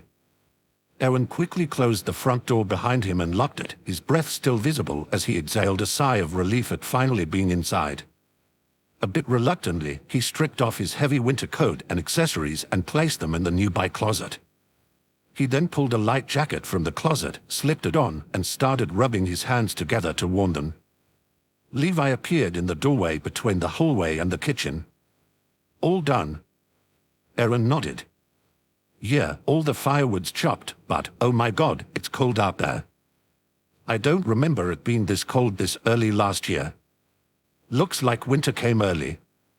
But there isn't even any snow, their son whined as he sat in front of the open stove in the kitchen, where dinner was cooking. He turned away from the fire and pouted at first but then smiled. Daddy, your nose is red. Eren nodded and smiled a bit, too. Yeah, I figured as much. He rubbed his slightly warmed fingers against his numb nose and walked into the kitchen. The heat from the stove immediately warmed him, and his smile widened. A cup of hot tea appeared in front of him, and he took it in his hands, loving the warmth radiating from it and the steam rising to his still-cold nose. He looked to the side and smiled as Levi stood on his tiptoes. That was Eren's cue to bend down, and Levi placed a kiss on his lips. Thank you for chopping the wood, the shoulder murmured as he broke the kiss, only to dive back in a second later. They only stopped when they heard a giggle. When they glanced down at their son, the child turned back towards the fire, cheeks pink and eyes sparkling. Once dinner was finished and the remnants cleaned, Eren lit the fireplace in the living room, hoping to disperse some of the heat throughout the rest of the house. His son immediately sat in front of it, determined to have the best spot for the rest of the evening. Eren chuckled a bit at this. You get cold awfully quickly for someone born in January. That has nothing to do with it, idiot, Levi groaned as he sat in one of the plush armchairs with a cup of hot tea. Besides, we had a surprisingly mild winter that year, remember? I wish we could go to the sand fields, the child suddenly sighed. It's hot there. Levi raised a brow at him. How do you know? We don't even know if they actually exist. No, they exist. And they are hot because the plants have water inside them. That's the only reason they don't die. Wait, Eren interrupted, who got to go to the sand fields in your pictures? Uncle Jane, Aunt Mikasa, and Guardian Angel Marker. Why does Horseface get to go there? I swear to God, Eren, you're the baby in this family. Babies don't chop firewood. And why is Mikasa with him? Because Uncle Jean looks at her the same way Aunt Annie looks at Uncle Armin. The 2 adults stared down at their son, glanced at each other, and then looked back at him. You noticed that stuff? Eren asked. The child nodded. He looks at her whenever the Survey Corps is at training, because it's the only time they are always in the same place. Don't you guys don't see it? Eren shook his head and sat down next to the boy. Enough of that, I don't like the thought of Jean obling my sister. He visibly shivered, more out of disgust than the cold, and held his hands out to the fire to warm them. The little family sat just like that for a few quiet minutes until Levi finished his tea. He walked into the kitchen to clean his cup when he noticed how cold it was. Weird, he murmured as he washed the cup and set it down to dry. We just had a fire in here, and the heat from the fire in the living room should reach. Narrowing his eyes, he headed up the stairs to the second level and immediately shivered. Both the master bedroom and the child's bedroom were freezing cold. Eren, he called as he came back downstairs. Eren, check the pipe near the fireplace. None of the house is getting any heat. Huh? Eren jumped up and did as instructed, inspecting the pipes that were supposed to transfer heat from the fireplace to the rest of the house, only to find a cracked opening. Sure enough, all the heat was escaping, warming the living room but nothing else. Oh crap, he groaned, this sucks. What? A part of the pipe is busted. Ah, it's too late to fix it, too, we barely have any light. Levi rubbed the area between his eyes as he descended the rest of the staircase. Okay, now what? Sleeping up there would be like sleeping outside, even if we piled the rest of the blankets on top of one another. The son frowned. I don't want to sleep in the cold. Eren narrowed his eyes in thought until they suddenly burst open with an idea. I've got it. We'll sleep down here tonight. He was met with two sets of dumbfounded eyes. Wait, what? His husband questioned, moving his hands so he was rubbing his temples. A headache was coming on. And where exactly do you propose we sleep? There are no beds down here. Eren shrugged. We could make a bed out of our mattresses and sheets. You're really a brat, you know that. I want to do it, the child in the middle of all this exclaimed, thrusting his hand up and grinning excitedly. It'll be like a sleepover party. Oh, can we do it, Papa? Please. Oh crap. Even with nothing but the light coming from the fireplace, Levi could still see those big, green eyes staring at him, pleading and hoping and waiting, and damn it, now Eren was looking at him the same way. Levi tried to stand his ground, he really did. He tried to keep his mouth frowning and his eyes narrowed and his body stiff and rigid. There was no way he was going to let the two people he loved and adored and spoiled more than anyone else in all of humanity have a slumber party in front of the fireplace on that freezing cold night. Right? Please, Papa. Fine. EA. Eren and their son cheered together, rushing past Levi and up the stairs to gather their mattresses and sheets. Levi just leaned against the wall and hoped his now very prominent headache would go away. But he couldn't help but smile a little as he watched his husband and son rush down the stairs with the needed supplies. Eren set the mattress for the master bedroom, which was king-sized and, therefore, big enough for all three of them, in front of the fireplace, and then helped the child arrange the sheets and blankets. The child had also brought his favorite stuffed toy down with him, and he immediately dove under the covers with it as soon as Eren finished. Eren grinned at him and snuggled up, wrapping his big arms around him in a hug. The little boy giggled and looked up. Come on, Papa. Levi's head hit the pillow and his headache disappeared. Eren grinned at him. So glad you could join us. Yeah, but this is only for tonight, you two understand. We are fixing the pipe first thing tomorrow morning and remaking the beds and sleeping normally tomorrow night. The child nodded. Yup, I understand, Papa, thank you. He scooted over and snuggled up against Levi, who couldn't help but run his fingers across the boy's pink, chubby cheeks. He smiled when he heard sweet giggles. They had become one of his favorite sounds over the past few years, along with squeaky clean windows and floors, book pages turning, and Eren moaning, although he kept that last one to himself. The three of them lay there quietly for a little while, basking in the warmth of the lit fireplace and the comfort of being together. The snap and crackle of the fire was soothing, and Eren found himself dozing off a bit. His eyelids were starting to get heavy, but he still kept his eyes on Levi, who seemed content and adorably happy. His grey eyes had turned a gorgeous hazel against the fire's orange and yellow flames, and Eren found himself falling even deeper in love with him, for that was something he had never noticed. With enough of the right light, Levi's eyes appeared hazel. Fascinating. Papa, came a little voice between them. Levi looked down. What is it, baby? What do you want for your birthday? Eren poked up a little at this, as he had also been wondering what his dear husband would want on that special day. Shopping for Levi's birthday was both easy and difficult. Easy because he could buy him a Christmas and birthday present during the same shopping trip, but difficult because he was a difficult person to shop for in general. What in the world did Lance Corporal Levi need? What did he even want? He watched as Levi just smiled and pressed a kiss to their son's forehead. The only thing I want, he murmured lovingly, is to spend the day with my family, to cook and eat our Christmas dinner together, to play with you, and to see the joy on your face when you open your presents on Christmas morning. Eren suddenly fell even deeper in love, not that he was complaining. The child, however, seemed dissatisfied with the response. But it's your day, Papa. Even though it's also Christmas, it's your birthday. I want to get you something. Levi kissed his forehead again. Don't worry about it, baby, but thank you. Besides, I don't think anything could quite top having you, Eren added with a grin. But I wasn't born on Christmas. Meh, January's close enough. Levi nodded. We had bought the rocking chair about a week before Christmas anyway, so I counted that as a present. Like we told you, you would fall asleep every time we rocked you in it, so it ended up being the best present any new parents could ask for. Eren laughed quietly. Saved us from so many sleepless nights. Not that you cried too much anyway. Oh God, Levi suddenly groaned, rolling over onto his back. If you had inherited your daddy's lungs, I don't know what I would have done.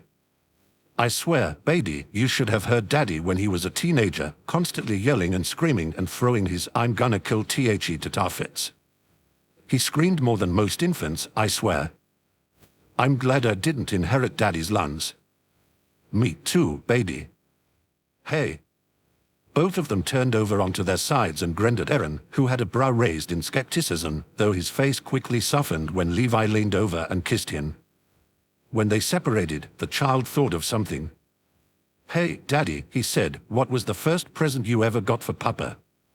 Eren's face paled a bit, and Levi snorted, a smirk now gracing his features. He moved his arm up so his elbow was on the pillow and his head was leaning against the palm of his hand. Go on, tell him, he urged his husband, his voice tinged with a bit of mockery. The color returned to Eren's face twice over with his cheeks blushing pink. It's the thought that counts, okay? I was seriously stumped. I had no idea what to get for Levi's birthday, and I had less than 24 hours left to figure it out. The year had gone by so quickly with so many amazing things happening one after another that I didn't know how to finish it. What would be the grand finale to the year? I had turned 18, we had moved into our own private house together, and we had gotten married. All of that dwarfed a mere holiday, but this holiday was also Levi's birthday. More importantly, it was the first birthday we were going to celebrate as a married couple, so it had to be special. It had to be unique. It had to be memorable. Only I didn't have a lot of money. We had spent a lot on our wedding, even though it had been small, and our house, so things were a little tight. I contemplated this as I sat at the dining room table, the contents of my wallet spilled out in front of me. I certainly had enough to buy something nice, now it was just a matter of buying the right thing. Sign, I put the money back into my wallet, put my winter coat on, and left the house. Levi was finishing up some last-minute work with Owen, so chances were good he wouldn't be back until late that night. I was thankful I had some time to go out and shop, but a little ball of anxiety was starting to form in my stomach. What if I couldn't find anything? What if I got the wrong thing? Think, Eren, think, I muttered, burying my nose into my coat to keep it warm. What did Levi like? Clean stuff, definitely, but cleaning products as a gift seemed tasteless. Besides, Levi already had enough washcloths and buckets to fill an entire supply closet, and I didn't want to clean the house from top to bottom again since I had done that to propose to him. What else? Tea, definitely, but he was picky about it. If I went and bought the wrong kind, Levi would be unimpressed, to put it politely. Books, oh yes, he liked books. Books weren't a bad idea, even though Levi could buy all the books he wanted on any given day. I started thinking about less obvious things. Jewelry. Levi had never been one for it, the evidence in his simple wedding ring and lack of jewelry elsewhere, but maybe he had just never seen anything he liked. I figured that nice clothes could be an okay option, too, but Levi already had a few rather expensive suits in his closet. I couldn't buy anything to decorate a room in the house since he liked bare, clean spaces. Food? No, he wasn't Sasha, No food. More specifically, drink. Alcohol? No, he wasn't much of a drinker, and he could buy that anywhere. There was something else. I looked up and realized that I had walked all the way to the gate leading to the fields between Wall Maria and Wall Rose. What I needed was only in Wall Sina. It would be expensive, yes, but it would be worth it, so I ran through the gate, waving to the garrison soldiers as I passed, and began my quest. Levi did indeed come home late that night, only a few minutes until midnight. He looked exhausted and annoyed and stressed out, and my anxiety was building. I was still working on his present when he came through the door, so I pressed the gas and rushed to finish it as I heard him walk into the living room, where the tree was up and decorated. He seemed distracted by it, so I took the moment to finish up and... Perfect. Levi, I gasped as I ran into the room with a cup in my hands. He turned and raised a brow at me. You still up? I thought you would have gone to bed hours ago. I was gonna, but I swear I was working on dash. The clock struck midnight. I let out a relieved sigh and allowed myself to relax. I was working on your present, I finished calmly. Happy birthday, Levi, and Merry Christmas. His eyes widened a little as he shifted his gaze down towards what I had in my hands. What is? It's hot chocolate, I explained with a giddy grin. I wanted to get something nice for you that we've never had, and you can only buy chocolate in Wall Sina, and even then, it's still really expensive. But, oh my God, there's a whole story. So I went past Wall Maria and headed towards Wall Rose, but then I realized that it would take me a long time without a horse, so I started running. Eventually I got tired, and that was when I realized I should have taken the boat, so I ran back towards Wall Maria and got on a boat that was about to leave. It was all good and everything until the garrison soldiers needed help ducking since, I swear, they were drunk off their asses before the holiday had even started, so I helped them dock it, which took extra time. Then I had to run through the town in Wall Rose, and I kept getting stopped. First I helped an elderly couple carry their groceries to their house, then I climbed a tree to get a woman's cat back, then I helped a store owner break up the ice around his store so people wouldn't slip on it. Then, finally, I made it to the gate and passed some more drunk garrison soldiers, and all I could think of was hands, so I started crying, but I still kept running. One of the soldiers who wasn't horribly drunk noticed me and said I could borrow his horse, so I did, and I rode it into Wall Sina. Finally I was there, so I ran around asking people where I could find chocolate, and there was only one shop still open in the entire area, so I ran to it and bought a whole pound, and it was expensive as all hell. It was okay though, because I knew it would be worth it in the end. But then I realized that the horse had somehow gotten loose, so I had to call it back, and it didn't come back for some time. Finally though, I found it and rode it back to Wall Rose.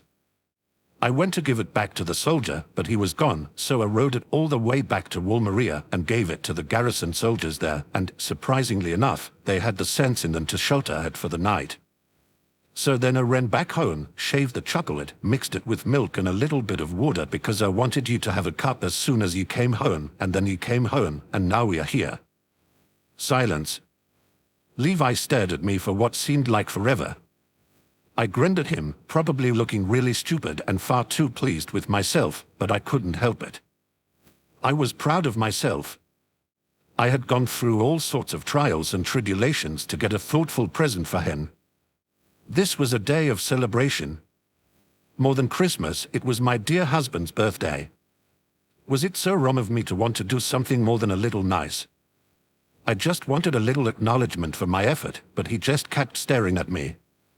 Until he sighed. Dumbass. What? He smiled and shook his head sympathetically. I used to steal chocolate from vendors in Walsina all the time during my underground days.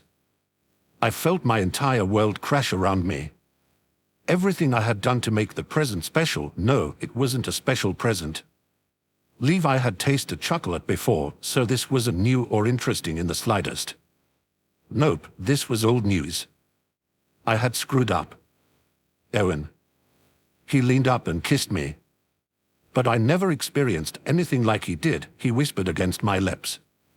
All that, and he was still determined to get it, huh? Because he wanted to do something nice for me. Hell, you'd suck as a thief, but you make a great husband. Levi. I love it, you stupid brat, thank you. He kissed me again before I could say anything, and my heart felt light. I hadn't screwed up, I had done it. I was so happy at that moment, and I felt like maybe this whole marriage thing would work out. I felt him gently place his hands over mine, and I passed the cup to him as he settled himself. He took a little sip and smiled at me, the kind of smile that could end wars and cure any disease. It's delicious. I smiled back, still a bit embarrassed. I'm glad. I love you. I love you, too. Merry Christmas, Eren. Happy birthday, Levi. Between them, the child snored quietly, hugging his favorite plush toy to his chest. The fire had died down a little but still gave off enough heat to keep them warm. Eren reached out from underneath the covers, linked his fingers with Levi's, and placed their hands so they were resting on top of their son. Eren gently leaned over, careful not to wake the boy, and kissed Levi sweetly yet passionately. I really do love you, he whispered as he pulled away, grumpy attitude, snarky sarcasm, cleaning obsession, and all. And I really love you, too, Levi whispered back, stupid mind, excessive determination, overly healthy lungs, and all. They settled back down and cuddled together, finally allowing their eyes to close. Good night, Levi. Good night, Eren. And sleep took them. Silence. Their son's eyes opened, and he giggled quietly as he kissed his toy. Silly daddy. Silly papa. And he finally allowed sleep to take him, too. Chapter 13 Christmas Story Part 1. Tardier. Eren jumped back from the Christmas tree in the living room and held his arms out towards it, showing it off to his little audience. Levi and their son stood across from it, both with their arms crossed and their heads tilted to the side. Eren kept the same pose as he waited for the two of them to speak, but it became difficult as the seconds ticked by and his eyes began to shift back and forth between them and the tree. Why were they being so silent? Why weren't their expressions changing? Surely it wasn't that horrible. He could understand Levi not jumping for joy at the holiday decoration, but their son wasn't even reacting. What was going on? Tick-tock, tick-tock. Silence. Tick-tock, tick-tock. Levi. Not bad. That was when the little boy smiled wide and cheered. That means perfect in Papa speak. Eren exhaled all his worries and finally let himself relax, his hands dropping to his sides and a smile spreading across his face. He then joined his family so he could get a good look at the tree and nodded once. Yep, pretty good if I do say so myself. All right, don't get so full of it, his husband groaned, rolling his eyes and making his way towards the kitchen. It's just a tray. It's gonna get chucked into firewood as soon as tomorrow is over. Eren snorted and followed after him. Man, you just a big bundle of holiday cheer, aren't you? Their son ran after them both. I have enough cheer to make up for it. That you do, baby. Eren agreed as he hoisted the little boy up into the air and spun him around a few times. The child squealed and thrust his hands out to mimic flight, his cheeks turning pink from giggling and the adrenaline rush. When Eren stopped and settled him on his hip, he reached up and wrapped his arms tightly around his daddy's neck. Eren then placed a kiss on the boy's forehead and said, "You excited?" The child nodded. I can't wait. Everyone has fun on Christmas, but we have even more fun since it's Papa's birthday, too.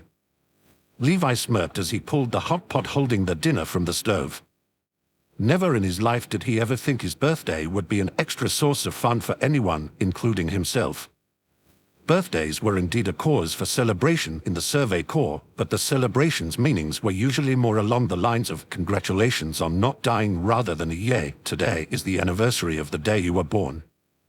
Aside from that, even Levi's birthday specifically had always been overshadowed by Christmas. Add to that the fact that he had never been the fun-loving type and, well, there weren't any plans for a party. His comrades and friends in the Survey Corps had stopped asking years ago. His son, on the other hand, had never received that memo, but that was perfectly okay with him. "You just remember that it's a day for all of us," he said as he stirred the thick, hearty stew. "It's nice that you want it to be a special, fun day for me, but it's for you and Daddy, too. Or, Papa. Here, try it." Levi filled a spoonful of the stew and gently blew on it to cool it down. He then brought it to his little boy's lips and tipped it slightly. The child swallowed all of it in one gulp and his eyes lit up. "There's meat in it." "Yep, since it's Christmas Eve. We'll have meat for dinner tomorrow, too." "Yay." "Thank you, Papa." Levi nodded, smiling lightly, and handed him a set of plates when Eren set him back down. "Go set the table so we can eat the rest of it." "Hey, wait," Eren said, pouting slightly, "don't I get a taste?" "Babies only. You always say I'm the real baby in this family. Babies don't chop down Christmas trees. I just said that the other day and dash." Levi suddenly shoved another large spoonful of stew into his husband's mouth, catching Eren off guard. The younger blinked in surprise and quickly swallowed the hot food, wiping his mouth when Levi pulled the spoon away and smirked. "Fine, you big, dumb brat, happy now." Eren cleared his throat, licked the last of the gravy from his lips, and narrowed his eyes. "It's delicious, but I'm not a fan of having even delicious things shoved down my throat." "Oh please, all of humanity knows you love it." Eren's eyes burst open, and he blushed bright red up to his ears. "Daddy, what does dash?" "Go set the table." After dinner had been eaten and a rather awkward explanation had been avoided, Eren and Levi took their son upstairs, gave him a bath, and settled him into bed. The little boy snuggled up with his favorite stuffed toy and yawned as Eren tucked the thick blankets around him. The pipes had been repaired, so heat was traveling to the upper level of the house again, but it was still a little cold, so the heavy blankets had to stay on their beds. This didn't bother anybody in the Jaeger household though, as the little boy liked the weight of the covers on top of him and the cold gave Eren and Levi a great excuse to cuddle. "Good night, sweet little baby," Eren whispered as he kissed his son's forehead. "Sleep well. When you wake up tomorrow morning, there will be a pile of presents waiting for you under the tray." The child grinned and wiggled underneath the covers. "Yay, thank you, Daddy. Will there be presents for you, too, Papa?" Levi gave him a lazy smile. "Don't worry about me, baby, I already have everything I want." The boy was going to protest, but he felt his eyelids get heavy, and they closed before he could say anything. Levi smirked at this and leaned over to plant his own kiss on his son's head. He and Eren then stood, walked out of the child's room, and headed down the stairs back to the living room, Eren holding a lit candle in one hand and Levi's hand in the other. "He knows I don't have everything I want." Eren looked down at his husband and frowned as he blew the candle out and set it on a shelf on top of the lit fireplace. Sighing, he wrapped his arms around Levi and held him close. The two were silent for a few long moments until Eren spoke. "Someday you will." "You want it, too," Levi muttered back. "A free world without titans, that's what we all want, but that's not something we can just wrap up and put underneath a tree." Eren sighed heavily. "No, but we come closer to that goal every year." Now it was Levi's turn to sigh. "How many more? How many more people have to die before we win? How many more soldiers need to sacrifice their lives? How many more civilians need to be killed? I'm sick of this, Eren, I'm so damn sick of this. I'm sick of losing comrades and friends and loved ones. This time of year is supposed to be a time of togetherness and joy, but all I can think about is how so many people we love aren't here with us. Petra and Uruo and ELD and Gunther and Mike and your mother and your friend Hans and Jean's friend Marco and even Ilse and Dash." Eren suddenly pulled Levi into a rough kiss, his lips and tongue and mouth swallowing all the pain and sadness, and Levi couldn't stop the tear that ran down his face. He grasped Eren's collar and kissed back forcefully, determined to drown in his husband's love. Anything to keep from falling into the dark void of loneliness and despair. He couldn't believe how emotional he was. If his lost friends could see him now, what would they say? What would they think of their stoical, strict, disciplined Lance Corporal crying and passionately kissing his husband, a man who was once a naive, hot-headed, unpredictable boy? Hell, what would they say or think if they knew he had fallen in love with Eren at all? But then he remembered he probably wouldn't have if they had survived, and the memories started reappearing in his mind. No way, you little brat, there's no way in hell I'm losing you, too. No, I've already lost damn near everyone who ever meant anything to me. I'm not losing you on top of all of them. Damn it, Eren, you're all I have left in this world, so don't you dare die on me. Come on, your Titan powers have to be healing you, they just have to. Damn it, Eren, damn it, Eren Yeager, I dash. Levi. It was only when Eren called his name that Levi realized he had broken their kiss. Levi panted heavily, cheeks flushed and eyes red, and he wiped the wetness away from his face. Sorry, I don't think they'd be happy knowing you torture yourself so much. Levi didn't say anything. Suddenly Eren began gently rocking the two of them from side to side, soon allowing his feet to move a bit across the floor. Levi joined him, knowing that his husband just wanted to make him feel better. Yes, Eren wasn't a good dancer, but his heart was in the right place, and that was all Levi needed. He actually felt himself feeling better as he moved his feet and ran Eren's words through his head. No, his friends wouldn't be happy if they knew he was constantly beating himself up over their deaths. If things had been the other way around, he wouldn't want his squad forever mourning him when they had the rest of their lives to live. And Levi did have a life to live, a life that involved a loving husband and a little bundle of joy. Remember the last time we danced in front of a Christmas tree? Eren suddenly asked quietly, a peaceful smile on his handsome face. His skin glowed gold against the fireplace's light, and Levi resisted the urge to sink his teeth into his delicious-looking neck. That was a better thought when had the stupid brat become such a gorgeous man. Levi snorted in response. It was at that ridiculous Christmas birthday party you dragged me to. I don't think it was much of a dance there. You still sucked at the time, and I was about ready to burst. Heh, I think we made it work. Levi said in one of the chairs lining the walls of the rented dance hall in Walsina Eren had reserved for his birthday party that evening. It was still December 24th, but Levi didn't mind, as he knew that their friends wouldn't want to spend a Christmas celebrating someone's birthday. In fact, Levi didn't care much for this party at all, evident in the frown on his lips and the unamused look in his eye. He watched as his friends and comrades talked and laughed and joked and danced with each other, and he felt anything but festive. The reason why was a bit obvious to all but one. Hey, Levi, Eren said as he sat down next to his husband, why so down, hun? Wanna dance with me? Levi turned his head and glared at the Yonder, crossing his arms over his chest and leaning back in his chair. The damn thing wasn't comfortable in the slightest. Eren Yeager, I'm 8 months pregnant with your spawn who won't stop kicking me, causing serious pain to my overworked back and swollen feet. No, dumbass, I don't want to dance with you. I want you to kneel in front of me so I can kick you in the face and then go home. Eren offered him a sympathetic smile, leaning over to kiss his temple sweetly. I'm sorry, I just wanted to do something nice for you since we'll be busy once the baby arrives. I wanted to spend some time with you and our friends. Levi sighed heavily and let his face relax. He didn't protest when Eren scooted closer to him and wrapped an arm around his shoulder, bringing him close. He actually enjoyed it, and the thought of Eren constantly thinking about him made him a little less cranky. Yes, the Yonder had guessed wrong on so many levels as to what something nice for him would be, but that was besides the point.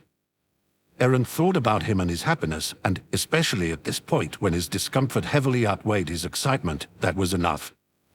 At least his husband had tried.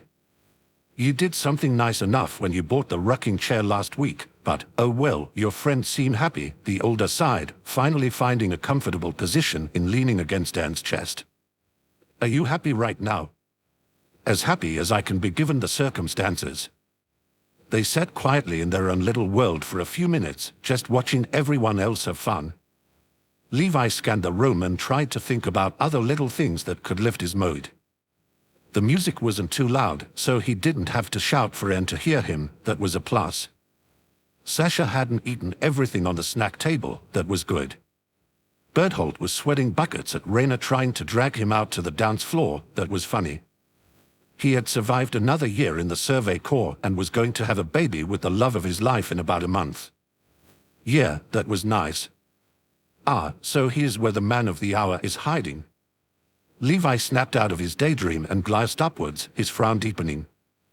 What do you want, Wimir? Ah, not much, just wanted to say congrats. You know, on the birthday thing and the Christmas thing and the getting pregnant thing, all that stuff. She sat down in the other free chair on Levi's side opposite Eren and grinned. Actually, that last one's kind of a big deal. First dude ever to get pregnant in recorded history and by a Titan shifter, no less. Hanji must be all over you. Levi groaned. Four Eyes and I have an agreement. She can observe all she wants, but she can't touch. Same goes for after the kid is born. Wimmy nodded, actually quite interested. She gonna be there when the kid comes out? Bet she's been betting you to be. Levi suddenly turned away from her, curling into Anne's arms, and shot her a nasty look. It's none of your business. Go away. The woman didn't seem fazed in the slightest at his reaction. She just nodded and stood. Hey, you guys deserve your privacy and whatever, and I respect that. Gotta say though, I'm interested, too. Even I don't know about any of this crap. Eren raised a brow. What, you wanna know if you could have a child with Astoria? Wimmy shrugged. It's crossed my mind, but we just got married last summer. I wanna enjoy my little goddess for a while before a screaming kid shows up. Did you not hear me, you ancient freak? Levi suddenly interrupted. Go away. Hey, all right, you win, Wimmy sighed, shoving her hands in her pockets. I might as well get a jump on things and enjoy my little goddess right now. See you around. Try not to go into labor during the party, that would be awkward. And she headed off to find Historia in the crowd. Levi shifted and buried his face in Aaron's chest. Does she always have to be such a pain in the ass? Eren shrugged and sighed, rubbing his husband's arm soothingly. Don't worry about her, she's harmless. And you know that, if we were suddenly attacked, she'd be the first one to transform to protect all of us. Levi couldn't deny that.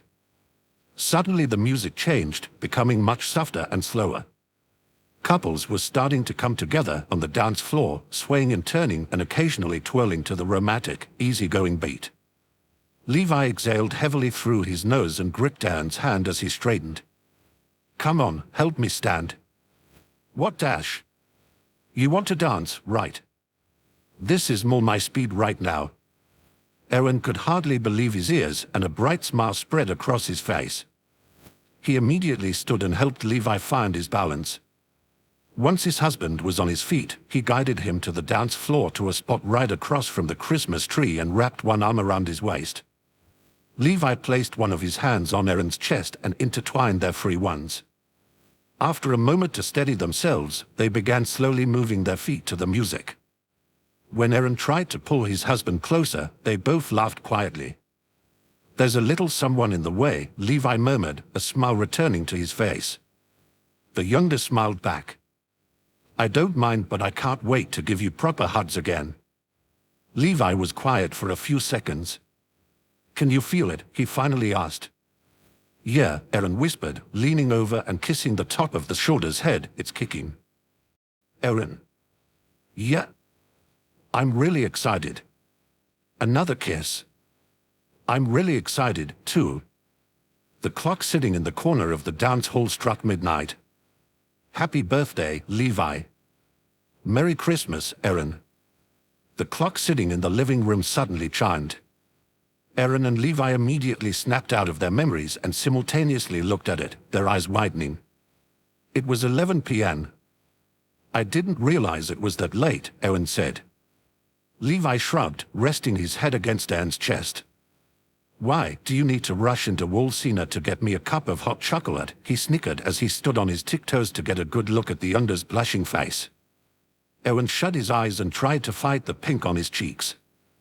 Damn it, Levi, what's with you embarrassing me today? Just teasing you because I can, came the reply. Eren sighed, knowing he had lost. Instead of trying to come up with a snappy comeback and risking even more embarrassment, he leaned over so he could plant a kiss on his husband's lips. Levi raised himself as high as he could go and smirked as soon as Eren got close enough. We have company. Without moving their heads, both glanced at the entranceway to the living room where, sure enough, a set of big, green eyes was watching them with pure delight. The little boy giggled and held his favorite plush toy up in front of his face as if to hide himself. Both Levi and Eren smirked at this. What's up, baby, did you have a nightmare? Eren asked, lips brushing against Levi's. No, the child giggled. Go back to bed then, Levi said gently yet firmly, a smirk still playing on his face. If babies don't sleep, they don't get presents. It doesn't matter how good they've been. The little boy let out an EP and rushed back up the stairs. Good night, Daddy. Good night, Papa, he called as he ran into his room and shut the door. He was quiet for the rest of the night. Eren and Levi glanced back at each other, laughing quietly and finally kissing again. This time, it was sweet and romantic and full of love. Much better than forceful and desperate and full of angst. After a few more kisses, they pulled away and separated so they could put the presents under the tree and go to bed. When their son ran into their room and woke them the next morning, the family realized that snow had fallen the night before, bringing smiles to all their faces. Levi in particular felt a sort of hopeful anticipation he had never felt before, and it bloomed into full-blown holiday cheer when he saw the look of joy on his son's face as he unwrapped his presents. That was the best gift he could ever receive, and he thought that, if he got that every year, then maybe his birthday would be worth celebrating after all. Chapter 14. Christmas Story, Part 2. Oh my God, Levi, see Mia, you have to see this. Levi pulled a bag out of the cabinet in the kitchen and set it down on the counter before following his husband's voice to meet him in the doorway to the living room. Eren had a goofy grin on his face as he indicated the little boy sleeping in the middle of the floor, surrounded by open boxes and new toys. He looked as though he had fallen over suddenly, with his cheeks squished against the floor and his arms and legs stretched out around him. A small line of drool dribbled from his mouth and faint circles were visible under his eyes. Eren had to clasp his hand over his mouth to keep from laughing and cooing over how adorable their son was and, moreover, waking him up. Even Levi couldn't handle the scene, and he wrapped his arms around his own waist to keep his composure as he tried to fight the smile spreading across his face. Poor thing had a little too much fun, Eren said as he pulled his hand away, trying to keep his voice low. Levi shook his head, amused. He did wake us up at the crack of dawn. Must have used up all his energy. Ah well, it's getting close to his usual nap time anyway.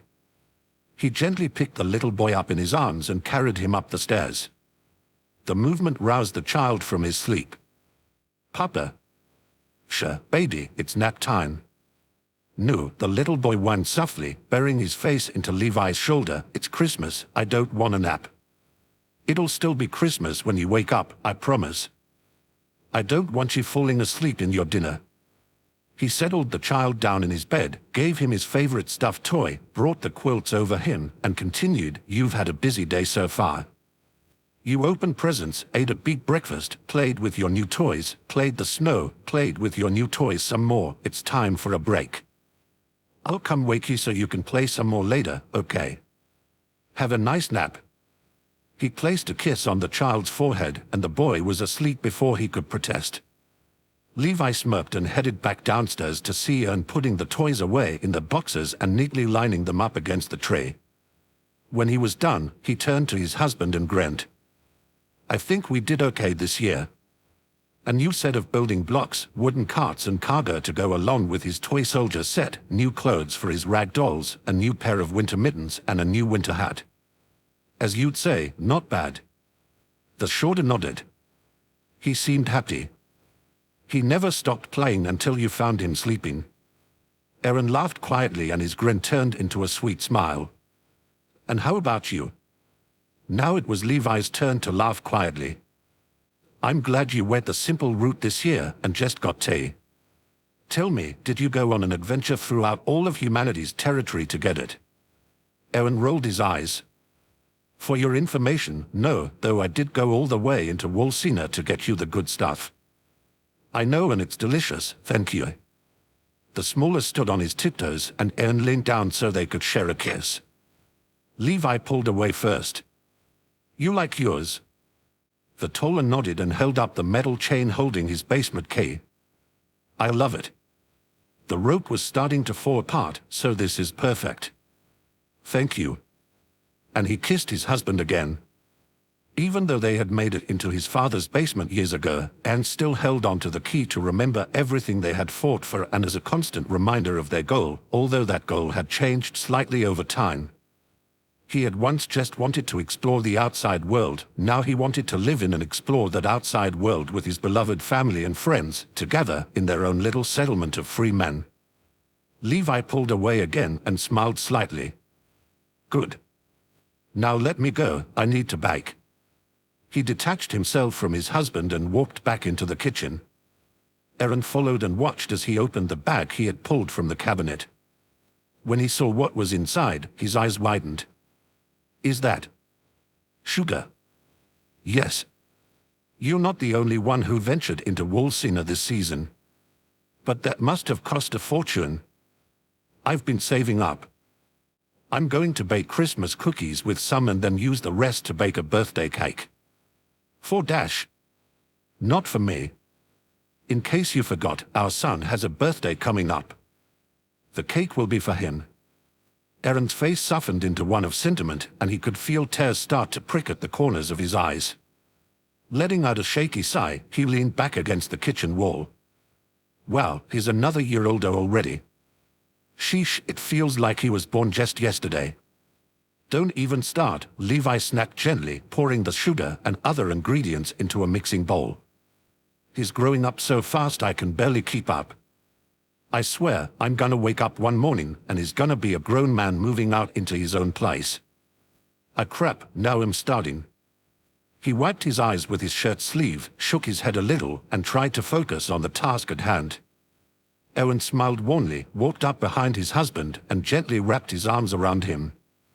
Levi allowed himself to lean back into Eren's big, warm body, and he immediately felt comforted. No, their son wouldn't just suddenly turn into an adult, but it sure did feel like the time had passed in the blink of an eye. He was the best gift ever, Eren murmured against Levi's ear, causing the smaller man to shiver. Eren felt this, smiled, and ran his hands down Levi's sides. When he reached the hem of his shirt, he slipped his warm, thick, gentle fingers underneath the fabric and caressed the taut muscles underneath. You were so incredibly gorgeous when you were pregnant. Oh please, Levi deadpanned, trying to resist his husband's touches as he mixed the batter. I was constantly sick and in pain. Yeah, but it was for a good reason, you have to admit, Eren argued back, his hands lifting Levi's shirt and traveling up to his chest. It's not like there was no point to it. Our son was growing inside you, and you were doing so much for him. You fed him and kept him warm and carried him with you wherever you went. You had always been known for killing, so when I got to witness you giving life, oh my God, I couldn't keep my hands off you. You were beautiful and gorgeous and sexy, and you glowed, Levi, you really did. You were even more beautiful pregnant than you were on our wedding day, at least to me. He paused to press kisses along his husband's neck and jaw. That neck and that jaw were burning bright red with a blush that had traveled all the way down from Levi's cheeks. His heart pounded rapidly in his chest. His legs suddenly felt weak, causing him to fall even deeper into Eren's embrace. His hands trembled slightly as he set the mixing bowl down on the counter, and, with the last of his composure, he brought them to his face in an attempt to hide how flustered he was. Since when did Eren speak like that, showering him with so much praise and love and worship? And since when did Levi let Eren's words affect him in such a way at all? Eren had learned all his weak spots over the years, both physical and emotional, and he was the only person who could make him melt. He was the only person Levi trusted to make him melt. It was all so hard. Eren was so hard. It took everything Levi had to pull himself back together, but he eventually found his strength and balanced himself back on his feet, breaking away from Eren and fixing his shirt. Enough, he murmured as he started scooping the cookie dough onto a baking tray. Keep your pants on, it's the middle of the afternoon. Or, Eren sighed, I was hoping you'd want your second gift now. I can wait until tonight, and we're gonna do it on my terms anyway. It's my birthday, remember? Levi shot his husband a playful glare as he set the filled baking tray in the oven. The smile returned to Eren's face. Well, cookies, huh? I can't remember the last time I had a real pastry. Here, you may call me a brat, but you're the one spoiling our son rotten. Levi raised a brow. It's my birthday and I can do what I want. Eren's smile turned into a grin at that. There was that side of Levi he loved again, the side that would do anything to see their son happy. You've been like that every Christmas since he was born, the taller murmured, wrapping his arms around Levi in a loving embrace, and the shoulder immediately relaxed. This was different than the sexual touches earlier, and Levi welcomed it. Eren noticed this and placed a kiss on the top of his head. Remember his first Christmas? Levi nodded, sighing through his nose and smiling lightly. Eren awoke to the sound of baby cries coming from the nursery across the hall from his and Levi's master bedroom. He yawned and stretched as he sat up, careful not to wake his husband. Luckily, Levi continued to sleep peacefully, face buried in pillows and body wrapped in thick, fluffy blankets. Eren smiled, stood, and headed into their son's room, where the little boy was rolling around in his crib and whining for attention. Hey, good morning, baby, Merry Christmas, Eren said quietly as he pulled the boy into his arms. The 11-month-old baby gave him a big, toothless smile and squealed, reaching up to smack his little hands against the man's face. Eren took one of the hands in his and pressed a kiss to it, gazing down at his baby with loving eyes. Let's go downstairs and make breakfast for Papa, shall we? It's his birthday, you know.